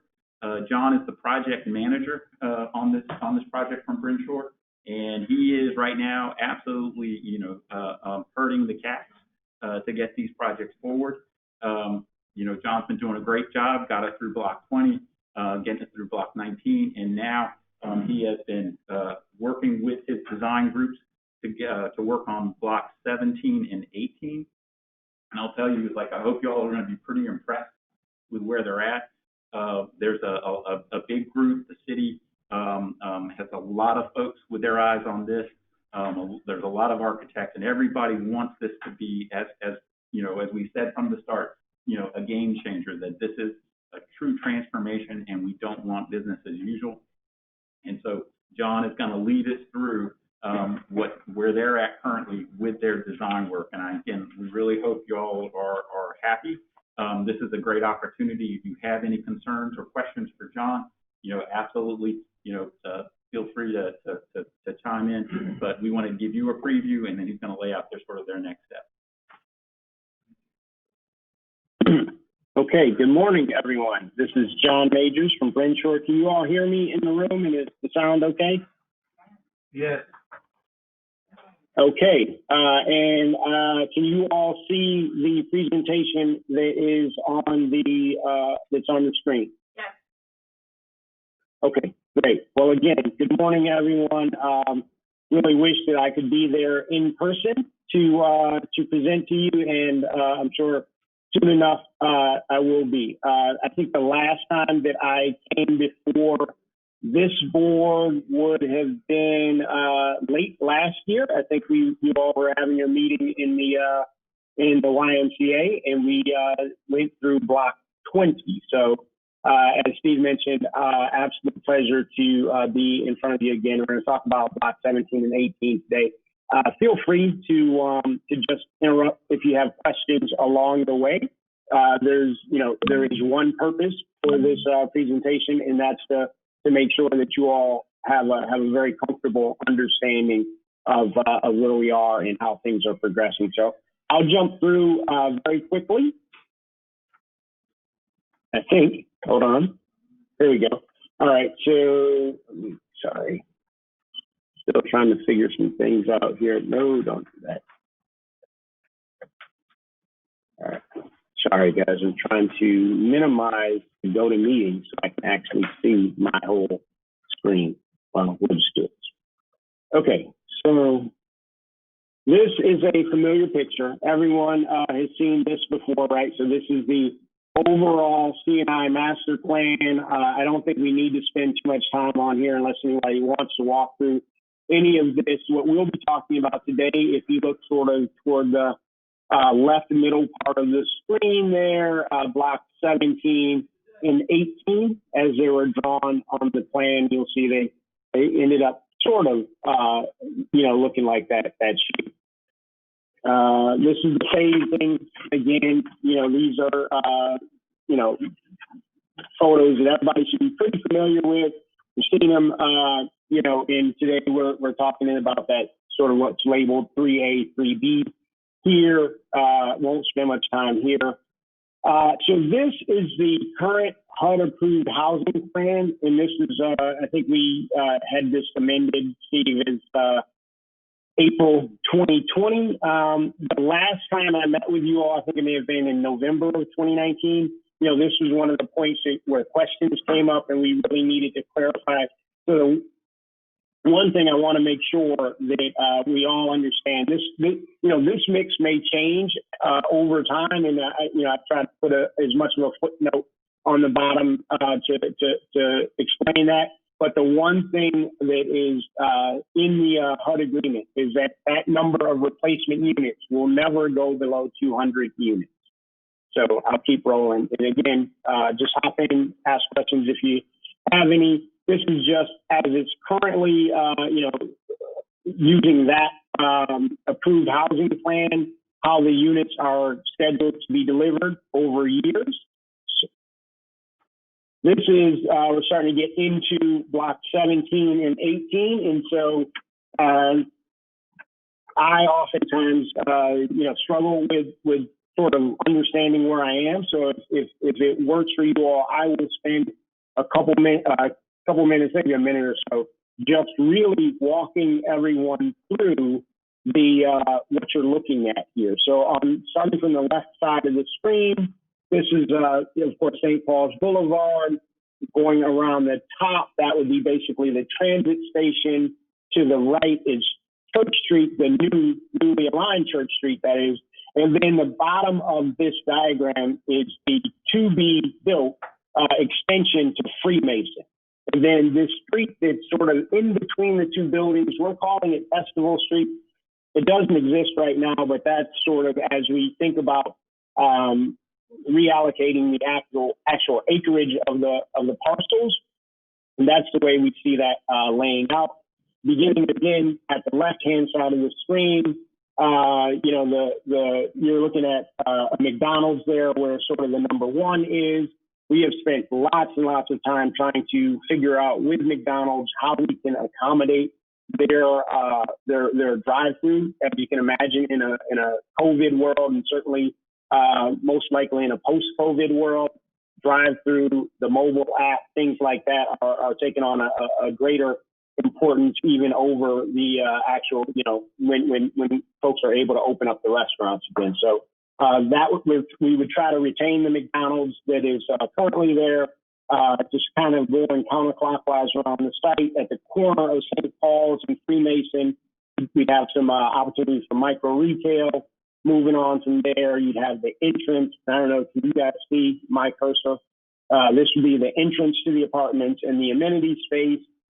Current entry into the parking lot. The first floor would be all parking for the micro retail and the McDonald's that would be on the first floor. If you live here, you'd actually come in this street and come up the ramp there, and your parking would be on the second floor. Micro retail, community incubator. Moving across Festival, this is we're in discussions with a potential tenant that would be a local arts organization. I think that'll be really exciting once we have something that we can officially announce there. This is a really interesting site, and some of this was done to accommodate the timing of some of the infrastructure that's happening, but it really is going to end up being a really just very interesting feature to the building. I can't wait to show you guys that in a second. Then we're in discussions with a local early learning provider to provide some early learning on site here. That would be really interesting. These areas, of course, if we do end up with the early learning site, those would be outdoor play areas, which would be publicly accessible landscaped plaza area. So we'll go through renderings and everything, so you'll get a much better chance to look at that. But if you were sort of, in a helicopter hovering over the building in 3-4 years, this is what it would look like, at least the ground floor. All right. So this is the rendering of block 17. And so this would be, all right, again, just for perspective, we would be standing at the corner of, let's say we would be standing on top of a building at the corner of Freemason, the new Freemason extension, which is sort of to the left of the screen here. And then this would be the Church Street realignment. And we're looking into that landscaped plaza that I mentioned to you. This is that sort of funky triangle that pokes out. It's been called the reverse bow tie. Some people think it looks like a battleship. This would be a rooftop amenity deck for the residents of Block 17. This, of course, public plaza. One thing I would mention is that the blue greenway would terminate right here. So you can just see this really becoming a really attractive community gathering space. I'll keep moving on. This is if you're basically standing across Freemason, looking at block 17 to your right. This is block 18 to the left. You'll see, again, this would be the arts organization tenant space. This would be the community accelerator incubator space there. This is if you were standing at the transit center. So this is literally standing at the transit center looking back out at block 17. This would be where that Festival Street terminates there with a little roundabout so you can turn around. This is, to the left, trying to use the technology to render, this is block 19, right? So we're not talking about that today, but that's how all this stuff would look together. And again, this is sort of on the ground floor in that plaza, and really you see these kind of fun looking colored window blocks. Those would actually be looking into the community space, the multi-purpose room for the early learning center. Again, public use, little public art, lighting, et cetera. You could really see this becoming, and again, sort of off screen to the bottom right would be where the blue greenway terminates. So really, really excited about the potential of this area. I think it's going to be an area that attracts people from all over the region, because there are going to be so many people who are going to visit the area to use the blue greenway, and they'll hang out here and have a cup of coffee, and a lot of people are going to say, man, wouldn't it be nice to live here? Okay, so moving on to block 18. This is St. Paul's at the bottom left of the screen. This on the right side of the screen would be the Freemason extension. This is a very interesting, so just a little bit of background here. So one of the things that as the development team and design team, we've gotten feedback from when we go to planning a couple of times, is that, given that, some of the constraints that the tax credits put on the buildings, et cetera, most of these buildings, are going to be 4 stories, et cetera. So we've been told, these buildings aren't inspiring. Some of the buildings that you guys are showing us are not inspiring. They're just plain, 4-story buildings. So we really, without being able to just, do whatever we want with the building, we said, okay, let's try to create a design here that has a lot of energy to it, that is inspiring, that is, especially at this gateway into the community, something that's new and a little bit exciting. It's less traditional than what you have in Block 17, which we just showed you, as well as some of the other buildings. But this is a metal cladding that's called a color shift. So as you walk down the street, as the sun sets, et cetera, this is going to go from kind of a warm, earthy kind of orangish, really, really earthy tone, kind of a burnt sienna, if you will, to more of a lighter tone. It sort of looks green on the screen, but that's just the computer screen. It's not going to be green. It's, kind of a, think earth tones, but shifting. Excuse me. At the corner here, again, trying to get a little bit of excitement and movement to the building. It almost looks like the skin peels away a little bit to give you a little bit more of an open aperture, if you will, from the balconies there. This is interesting here. So if you look off in the background, this area has lots and lots of steeples, right, from the different churches. We couldn't add another floor to get some more height here. Oh, I'm sorry, one more thing. This side of the building actually raises up about a half a story higher than the rest of the building. So again, from St. Paul's, you really get, a little bit more of a movement, more excitement there. This art feature out front is a spire. So, it has some signage on there. We can use that for actually the signage advertising the actual community, but it also is an homage in that it's a little bit higher than the actual building. It'll be a wayfinding feature, as well as it's an homage to the steeples in the area that you'll see off in the distance in any direction. This is sort of what it looks and feels like on the ground. We've looked at a couple of different scenarios. So depending on who the tenant is here, they might have, kind of landscape, outdoor space here. They could also have, if it's a boutique, they could put a sales rack out here that they bring in at night. If it's a coffee shop or something like that, they could put some, portable table and chair sets out here that they could take in at night. This would be standing on Freemason, looking to your west. So this is looking down Freemason at the at Block 18.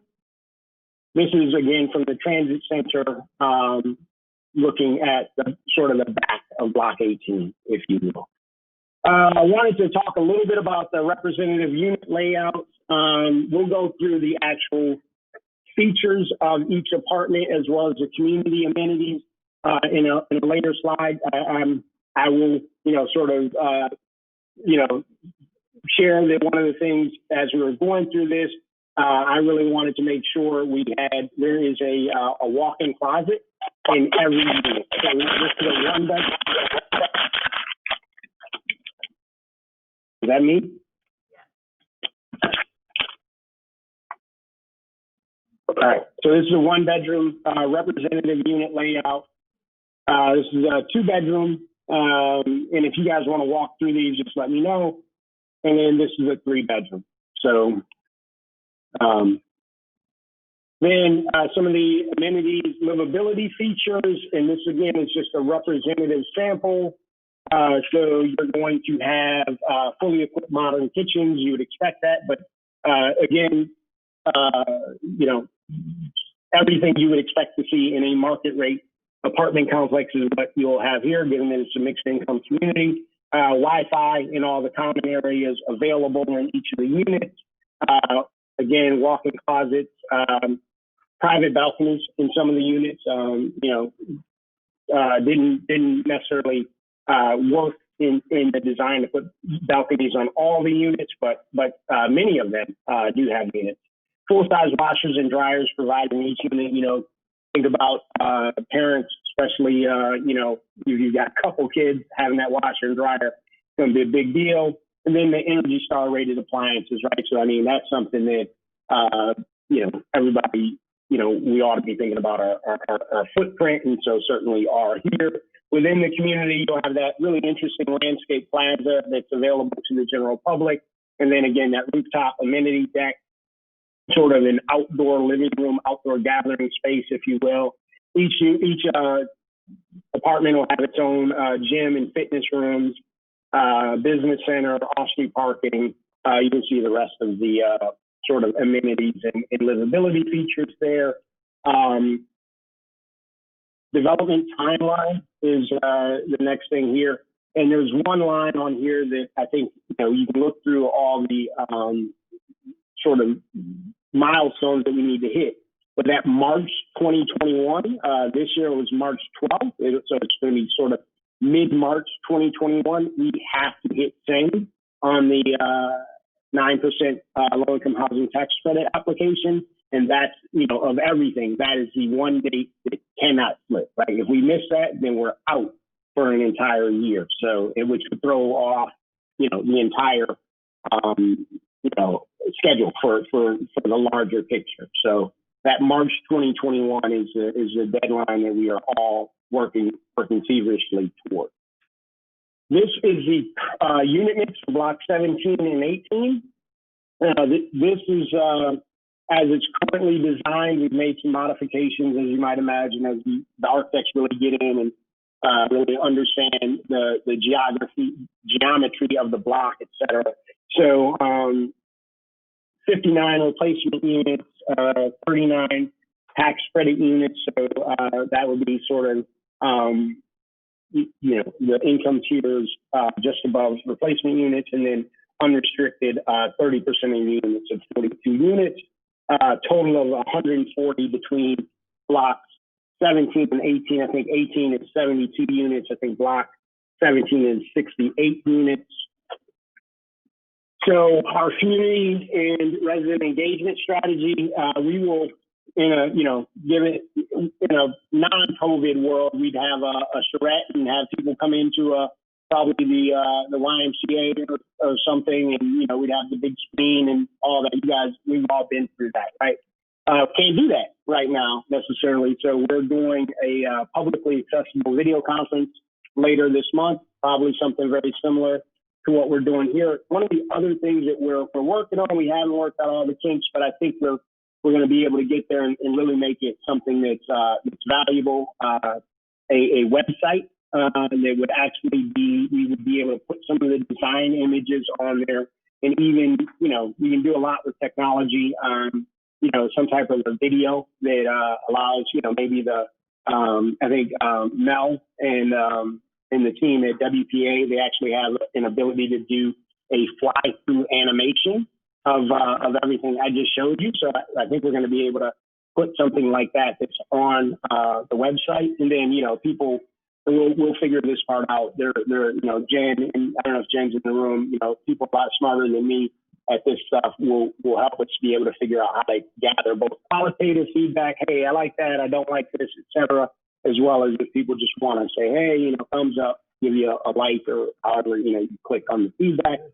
Future engagement, one of the things that, you know, is ongoing, and we're really working to get the scope of work moved along here, is working on brand development for the entire neighborhood. So really, what are some of the things that in the narrative and naming and all those things, what are things that the residents and folks who live there now, who are going to call it home in the future, what would they like to see incorporated into the messaging? You know, as an example, I was talking to a friend who, you know, doesn't live in this area, but said, oh, Tidewater, wow, you know, Tidewater's got a tremendous, you know, history in terms of athletes who come out of that area. And, you know, if you're an athlete, to tell people you're from the Tidewater area, I mean, that's like, you know, that's pretty big credentials. And so, you know, there's some things that residents might associate with a real source of pride and strength,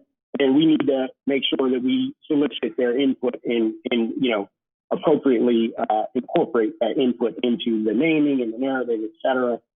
This is going to be one of the big things. I think this slide is probably very similar to what we talked about the last time, and these conversations are continuing. I know the city, NRHA, have been working with as a focus group on economic inclusion, and so the ways that we have looked at that from Brenshaw's perspective is 4 different areas: support for the resident initiative. So make sure that as a development team, we're supporting a lot of the initiatives that are going to capacity building within resident populations, connecting the individuals to the job opportunities. And so that's something we've been having lots of discussions about. MWB, Section 3 firms for contracting opportunities, and then finding some ways to create some home ownership, maybe in surrounding areas, as well as home building opportunities. And, you know, we might see some of those a little later on when we're doing the development for Tidewater Gardens. There might be some parcels, especially as you're talking about, you know, townhome communities that are going to be built sort of in blocks of 5 and 6 at a time. There's no reason why you couldn't parcel off, you know, 1 or 2 of those blocks to smaller local developers or construction teams. So that's the end of my presentation. Any questions? Anything? I know you all are running tight on time. Questions or comments? Well, thank you very much. I did want to commend you on the brand identification. That seems to come out in almost every one of the community focused ones, is they wanted some identity of the community not to be erased away with a new, often called gentrification of that particular area. So appreciate your focusing in on that. Other comments or questions? I just commented to Alfonso, that's very impressive. I mean, if you are not getting a voucher to come back there, you really, really missed an opportunity. It's very good. All right, thank you very much. Okay, thank you all. Thank you, Steve. Thank you. Now, we'll ask Hot Mike to come in. I haven't heard that in a while. Thank you. Good morning, Commissioners. Good morning. Never thought it'd be 10 to 11, but I'm here to review and present a resolution authorizing amendment number 2 to the FY 21 budget, and this is for implementation of the acquire, renovate, and sell grant, which we received from DHCD. You may recall back in, I believe on page 23 in your packet, you may recall back in January of this year, there was an update and a brief review of this program, which affords NRHC the opportunity to acquire, renovate, sell, as the definition, properties throughout the city of Norfolk. The grant amount that we won was $200,000, and that equates to about $45,000. That will equate to $45,000 max per property. I'm going to try to speak louder, but it's hard with this math. As I said, it's 45 per property. So in FY 21, initially we were looking at properties citywide. In FY 21, we're going to focus on 15 of our scattered site units that we are going to renovate and resell. In some cases, it may be sold to the resident who's in it now. In other cases, it may be someone who's on HomeNet's wait list. I believe last week, LaShawn Forts, and I give her credit for actually putting this grant together, presented it last Friday, I believe, to the Budget and Finance Committee. And with that, were there any questions that anyone had on it right now? Michael? Yes. Can you give me an example, please, of where these might be, The scattered site units. I can actually, if you would, I have a listing of them. I don't have it in here with me. I can provide that to you in an email.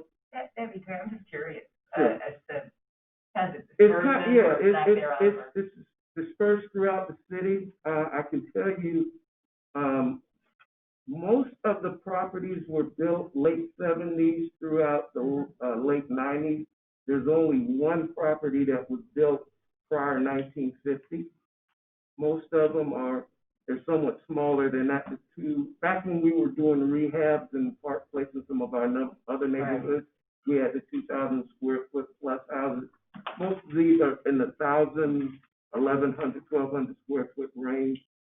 The repairs, again, they're not major repairs, but they are upgrades in most cases.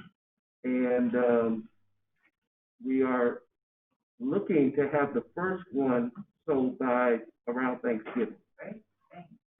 As I understand it, this answers a couple of issues for us. It also takes away the least profitable housing units in our inventory from a management point of view. Yes. This is a win. And with that, the recommendation is that you adopt the resolution.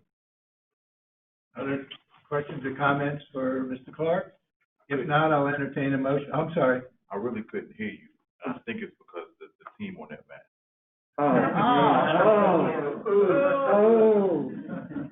Mr. Chairman, I make the motion. On that note, can I have a second? Second. Ms. Carn? Mr. Elders? Aye. Ms. Harrington? Mr. Gresham? Ms. Courier? Mr. Benesky? Aye. Mr. Dillard? Aye. Mr. Musacchio? Aye. The Saints win. Thank you. Thank you. Despite the team, thank you. Well, with your new quarterback. All right, next, development activities. Any questions on those? All right, then I'll ask Ms. Mack to come on up. Good morning again. Good morning. Hopefully you can hear me. The resolution that you have before you today is one to write off some collectible accounts receivable. There's two components to this write-off. The first one is the tenant accounts receivable write-off. Each quarter, Donna brings a tenant accounts receivable charge-off report to the board. Now that we're approaching the end of the year, we need to formally write this off as an actionable item to the board, and then we'll continue to try and collect those those vacant tenant accounts receivable, and then it'll offset that. The second one, I guess on Claire's last board meeting, she brought forward, I'm sorry, I can't read that. She brought forward a, issue that we had collecting, CDBG program money from the city of Norfolk. We had an outstanding amount of $481,000. Our staff worked with city staff, reconciled their books, and we were able to collect $315,564, the 481.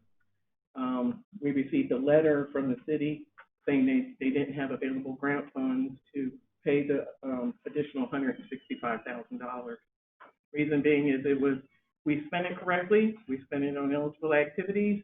We spent it in contract money, but they had done a reprogramming and reprogrammed some of our money.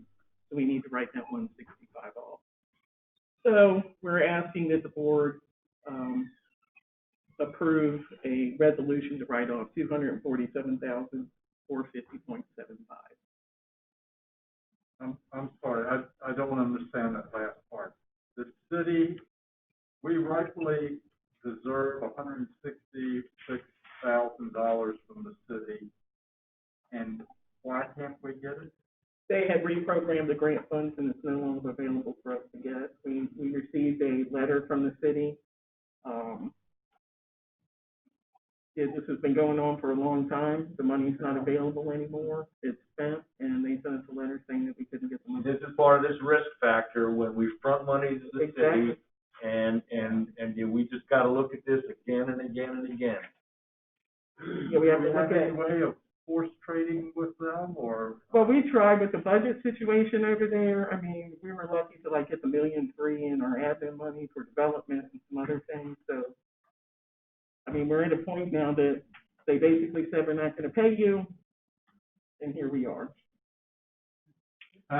They had the same thing about they have enough money for anything, not for everything, and in their priorities, we didn't make the cut. It is. So again, the question becomes, is there things we can do in the future to avoid this? I don't know, in the contract wording, Ms. Carnes, any of that kind of stuff. There was a big change of city staff over there. Huh? No. Okay. But it also goes to what the point Ken has been making, Mr. Chair, which is, we sort of, in a spirit of goodwill, we easily advance funds for these kinds of relationships, partnerships, things of that nature. And then we're at risk, and then we see that there are instances where we can't recoup. Now, I know we can't predict which ones they are, which ones are riskier than others, but I think it should give us pause as we consider these things going forward. What's the likelihood that we're going to be caught out there with something? Well, like acquiring property. Right. That's one that I'm going, we better look at those. I mean, those are very good points. And, we do have some other advances out there that the city owes us for that, we have not received reimbursement. And we can bring that list back to you guys if you'd like to take another look at them. But it is a risk factor. And that's what, you're absolutely right. That's what happens when you advance money. And one of the solutions can be, Mr. Chair, that if you sit down with the city manager and say to him, we got to have a more trustworthy relationship. Whereas if we want to advance money for the public good, to do things on behalf of the city, we got to have a reasonable confidence you're going to get the money back. Mm-hmm. And so. And that confidence has been shaken. Has it? Yes, again, the key is we advance the money with the understanding that it'll be returned. Again, COVID has kind of thrown everybody under the bus, so I give them a little bit of a pass this go around, but this is not the first and not the only time that we've had to write things off. So again, whether it's that meeting or showing up at city council or doing something, we need to get a little higher up on the priority list. And we had changed the leadership over there as well. Yeah, again, in talking with folks, there is no plan B. We either write it off or it stays, Right. I mean, And we're trying to make sure that we're on top of our money. So if we get that, this will never come back, because they already said it's not. But my hope, Virginia, is that you're correct, that they have had major changes in the budget office, particularly around CDBG, and, I think that there is a confidence as well as competence issue. I think the competency is greatly enhanced. So I'm hoping that along with more directly expressed expectations around this relationship will help mitigate some of this in the future. Primarily the projects that we do, it enhances their tax revenue base. So it's like, what's the problem with giving us our money back when they're getting the benefit of increased tax base? I don't, it makes me sense.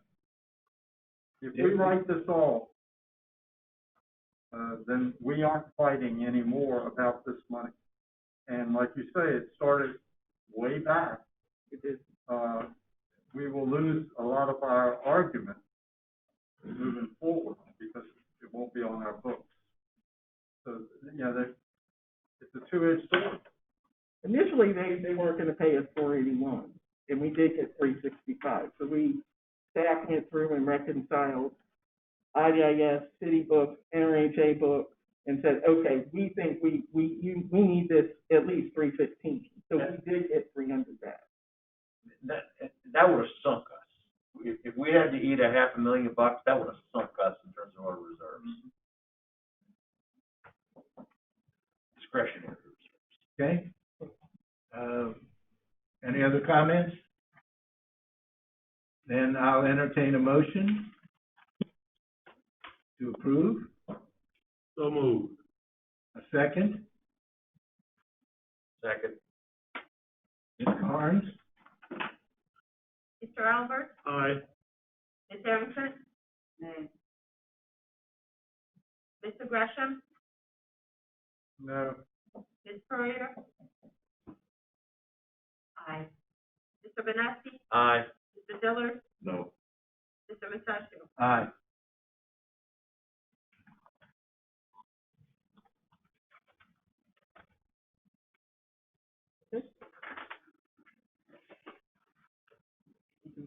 Report? No, any questions? Okay. No, on the report, and then. Again, yes, all of the reports, cash advance, any of those? Okay. No, thank you. Ms. Thank Miller. you.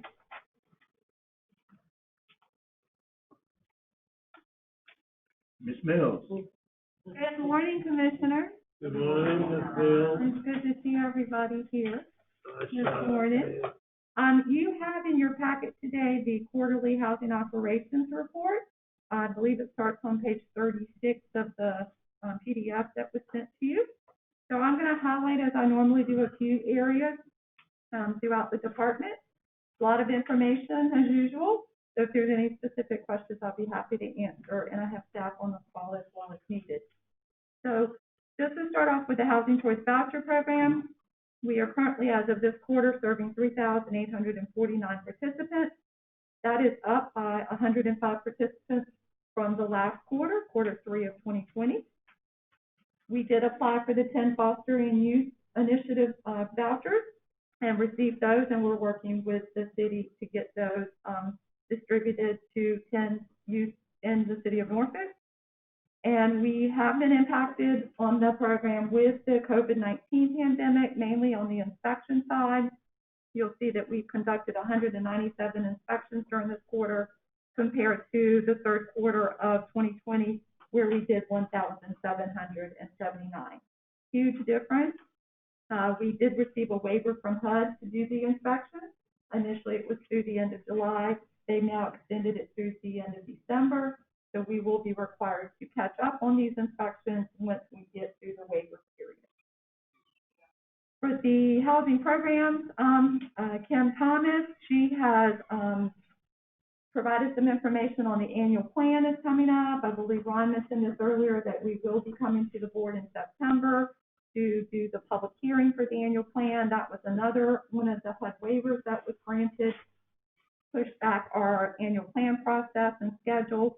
We will come to you on the 10th of September, conduct the public hearing, and then we will submit the annual plan to HUD before the October 18th deadline, and that will become effective January 1st. She also provided an update on the CNI Tidewater Gardens relocation dashboard. As of June 30th, I do have new numbers as of July 30th. We are now at 217 vacancies in the Tidewater Gardens area. That number has slowed since March. Since the pandemic, we're still seeing a steady trend of vacancies, but it's slowed considerably from prior to March.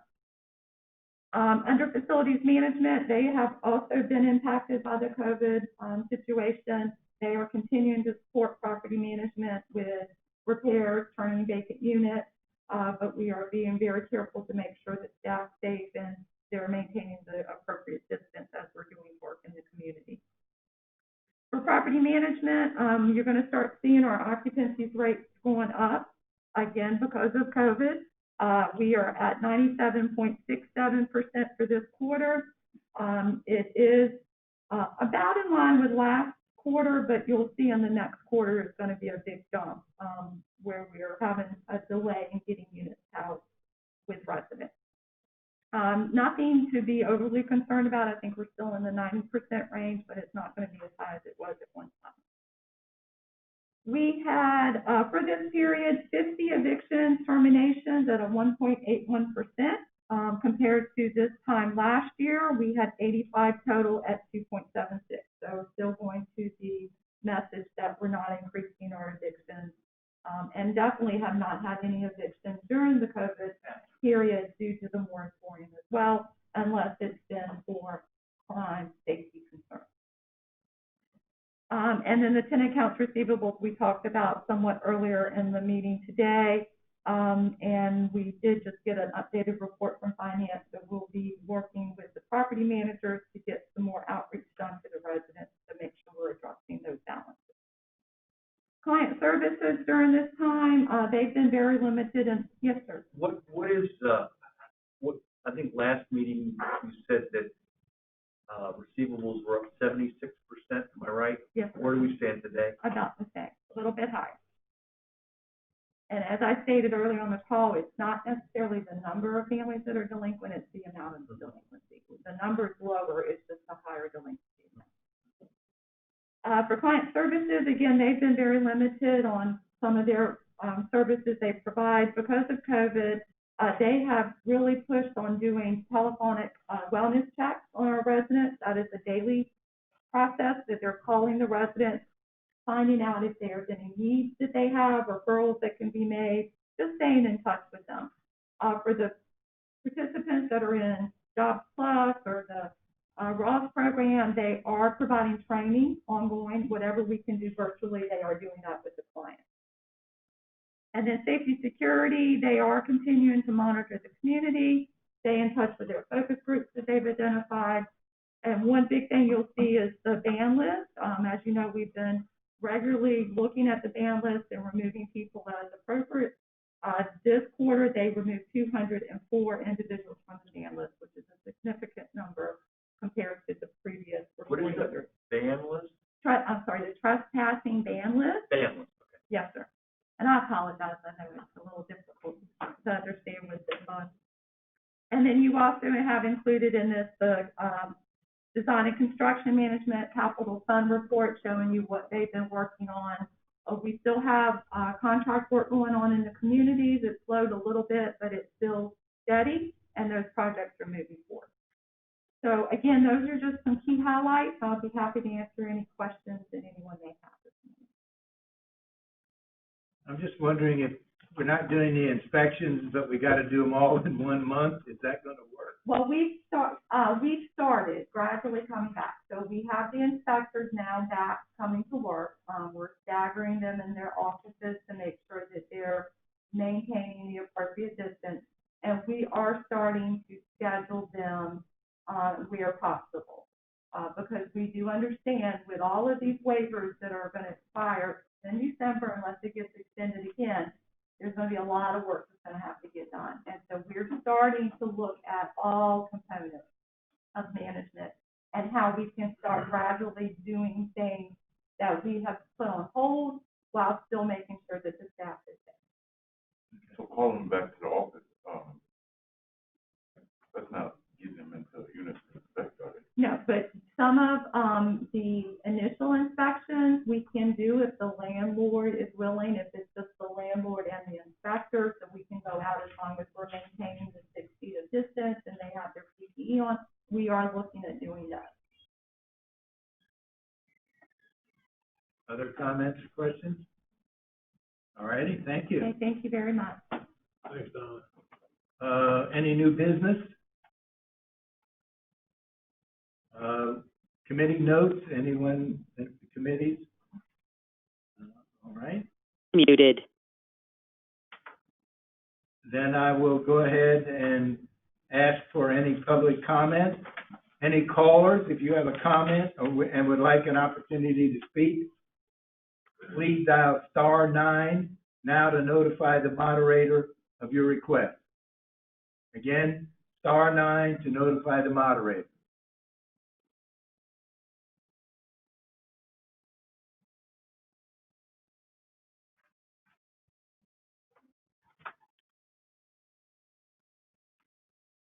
Chairman, we do have one caller with a comment. Okay, Caller ending in 1812.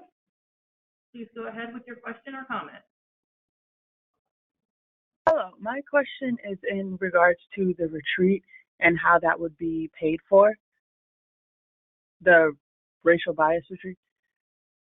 the retreat, and how would it be paid for? Yeah. And would it be open to residents who are also interested in more equity within the city? I'm sorry, I didn't hear the last part. And also, will it be open to residents who are interested in receiving more equity within the city? It has to be an open meeting, yes. Yes, it would be an open meeting. We would have, just as we do oftentimes, opportunities for public comment. And this is the meeting or the retreat? This would be the retreat. Okay. Same thing. It would be a requirement to be a public meeting. Okay, and it would take place in Norfolk? Yes, It'd be virtual. Virtual. Okay. It's what we're looking at right now, absolutely. Simply because of the COVID issues that we have to deal with.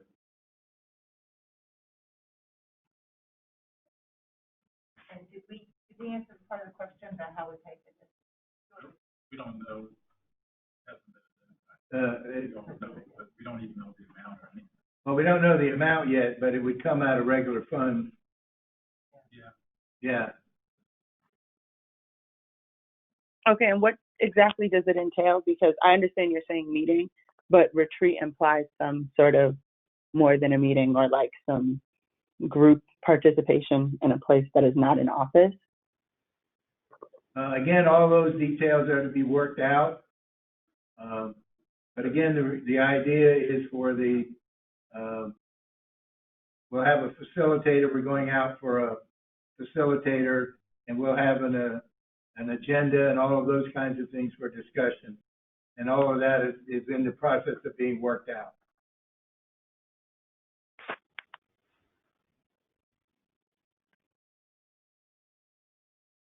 All right, other questions? Thank you very much. Yes, please. See if there's anyone physically.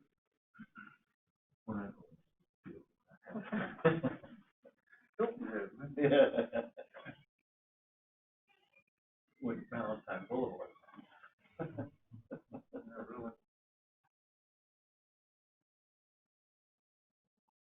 No All one right. in the hallway and no more questions on the phone. All right, then I will move on to the closed session. I'm sorry, can I ask a quick question about the public comment. Here, in the old days, when we used to have public comment, people would come to the meeting, they would introduce themselves. That's not a requirement here? So we did not do that, Yeah. and we can modify our script to allow a more of an introduction. Yeah, I'd just like to know who I'm speaking. Sure. Yeah, it's not a deal breaker, but it would, you know, thanks. Yeah, if it's the press, it'd be nice to. Sure, you need to know who it is. Citizens, Yeah. whatever. I think it's gonna be very interesting to have a day-long virtual meeting for somebody to listen to us for the entire day. Right. Kind of interesting But, versus, you know, but people well, I mean, in the past, we would have 2 or 3 people come come and listen, you know. sit there, but it's a little different on the But phone. thank you. You know, I mean, I just would appreciate, you know, it's, public comment, and it's not anything punitive, I just kind of like to know who I'm talking to. So we will do our best to do a pre-screening, prompt for callers with the technology that we're using. All right. I mean, I don't want to eliminate anybody, you know, but I just know that, like I said, in the old days, when people would come, we would know who they were. Right. Thanks. Understood. Yeah, I mean, you can also do a reverse phone lookup if you, Well, that's a little. yeah. All right, Thanks. other questions or comments? All right, then, whereas the authority has.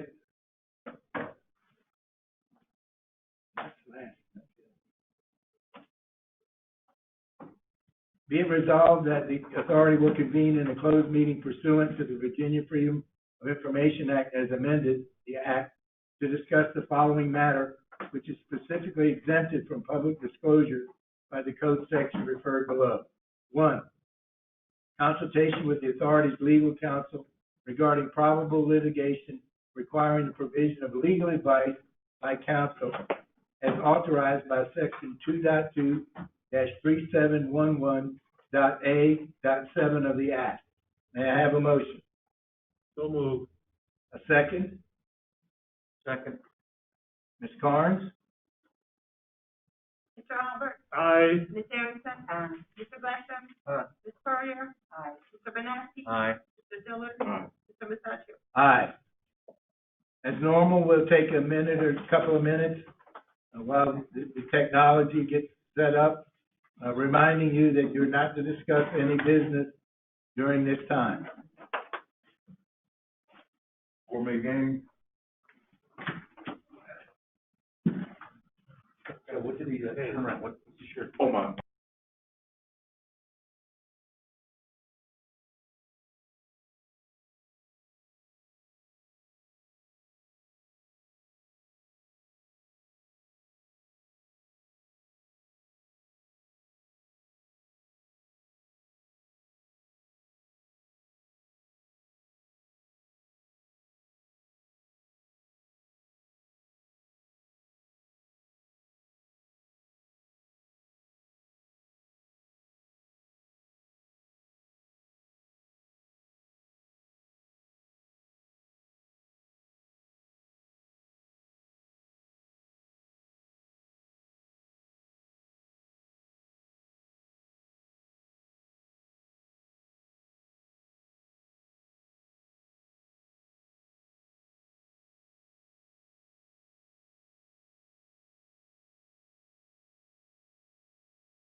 All right, thanks, everyone.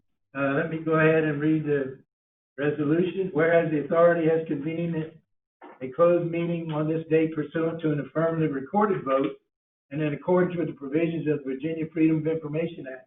And whereas Section 2.2-3712.d of the 1950 Code of Virginia, as amended, requires a certification by this authority that such closed meeting was conducted in conformity with Virginia law. Now, therefore, upon motion duly made and seconded, be it resolved that the authority hereby certifies that, to the best of each commissioner's knowledge, one, only public business matters lawfully exempted from open meeting requirements by Virginia law were heard, discussed, or considered in the closed meeting, and two, only such public business matters as were identified in the motion convening the closed meeting were heard, discussed, or considered by the authority. May I have a motion? So moved. A second. Ms. Carnes? Mr. Albert? Aye. Ms. Harrington? Aye. Mr. Gresham? Aye. Ms. Puryear? Aye. Mr. Benassi? Aye. Mr. Dillon? Aye. Mr. Musacchio? Aye. Any further comments? I will then call the August meeting to a close.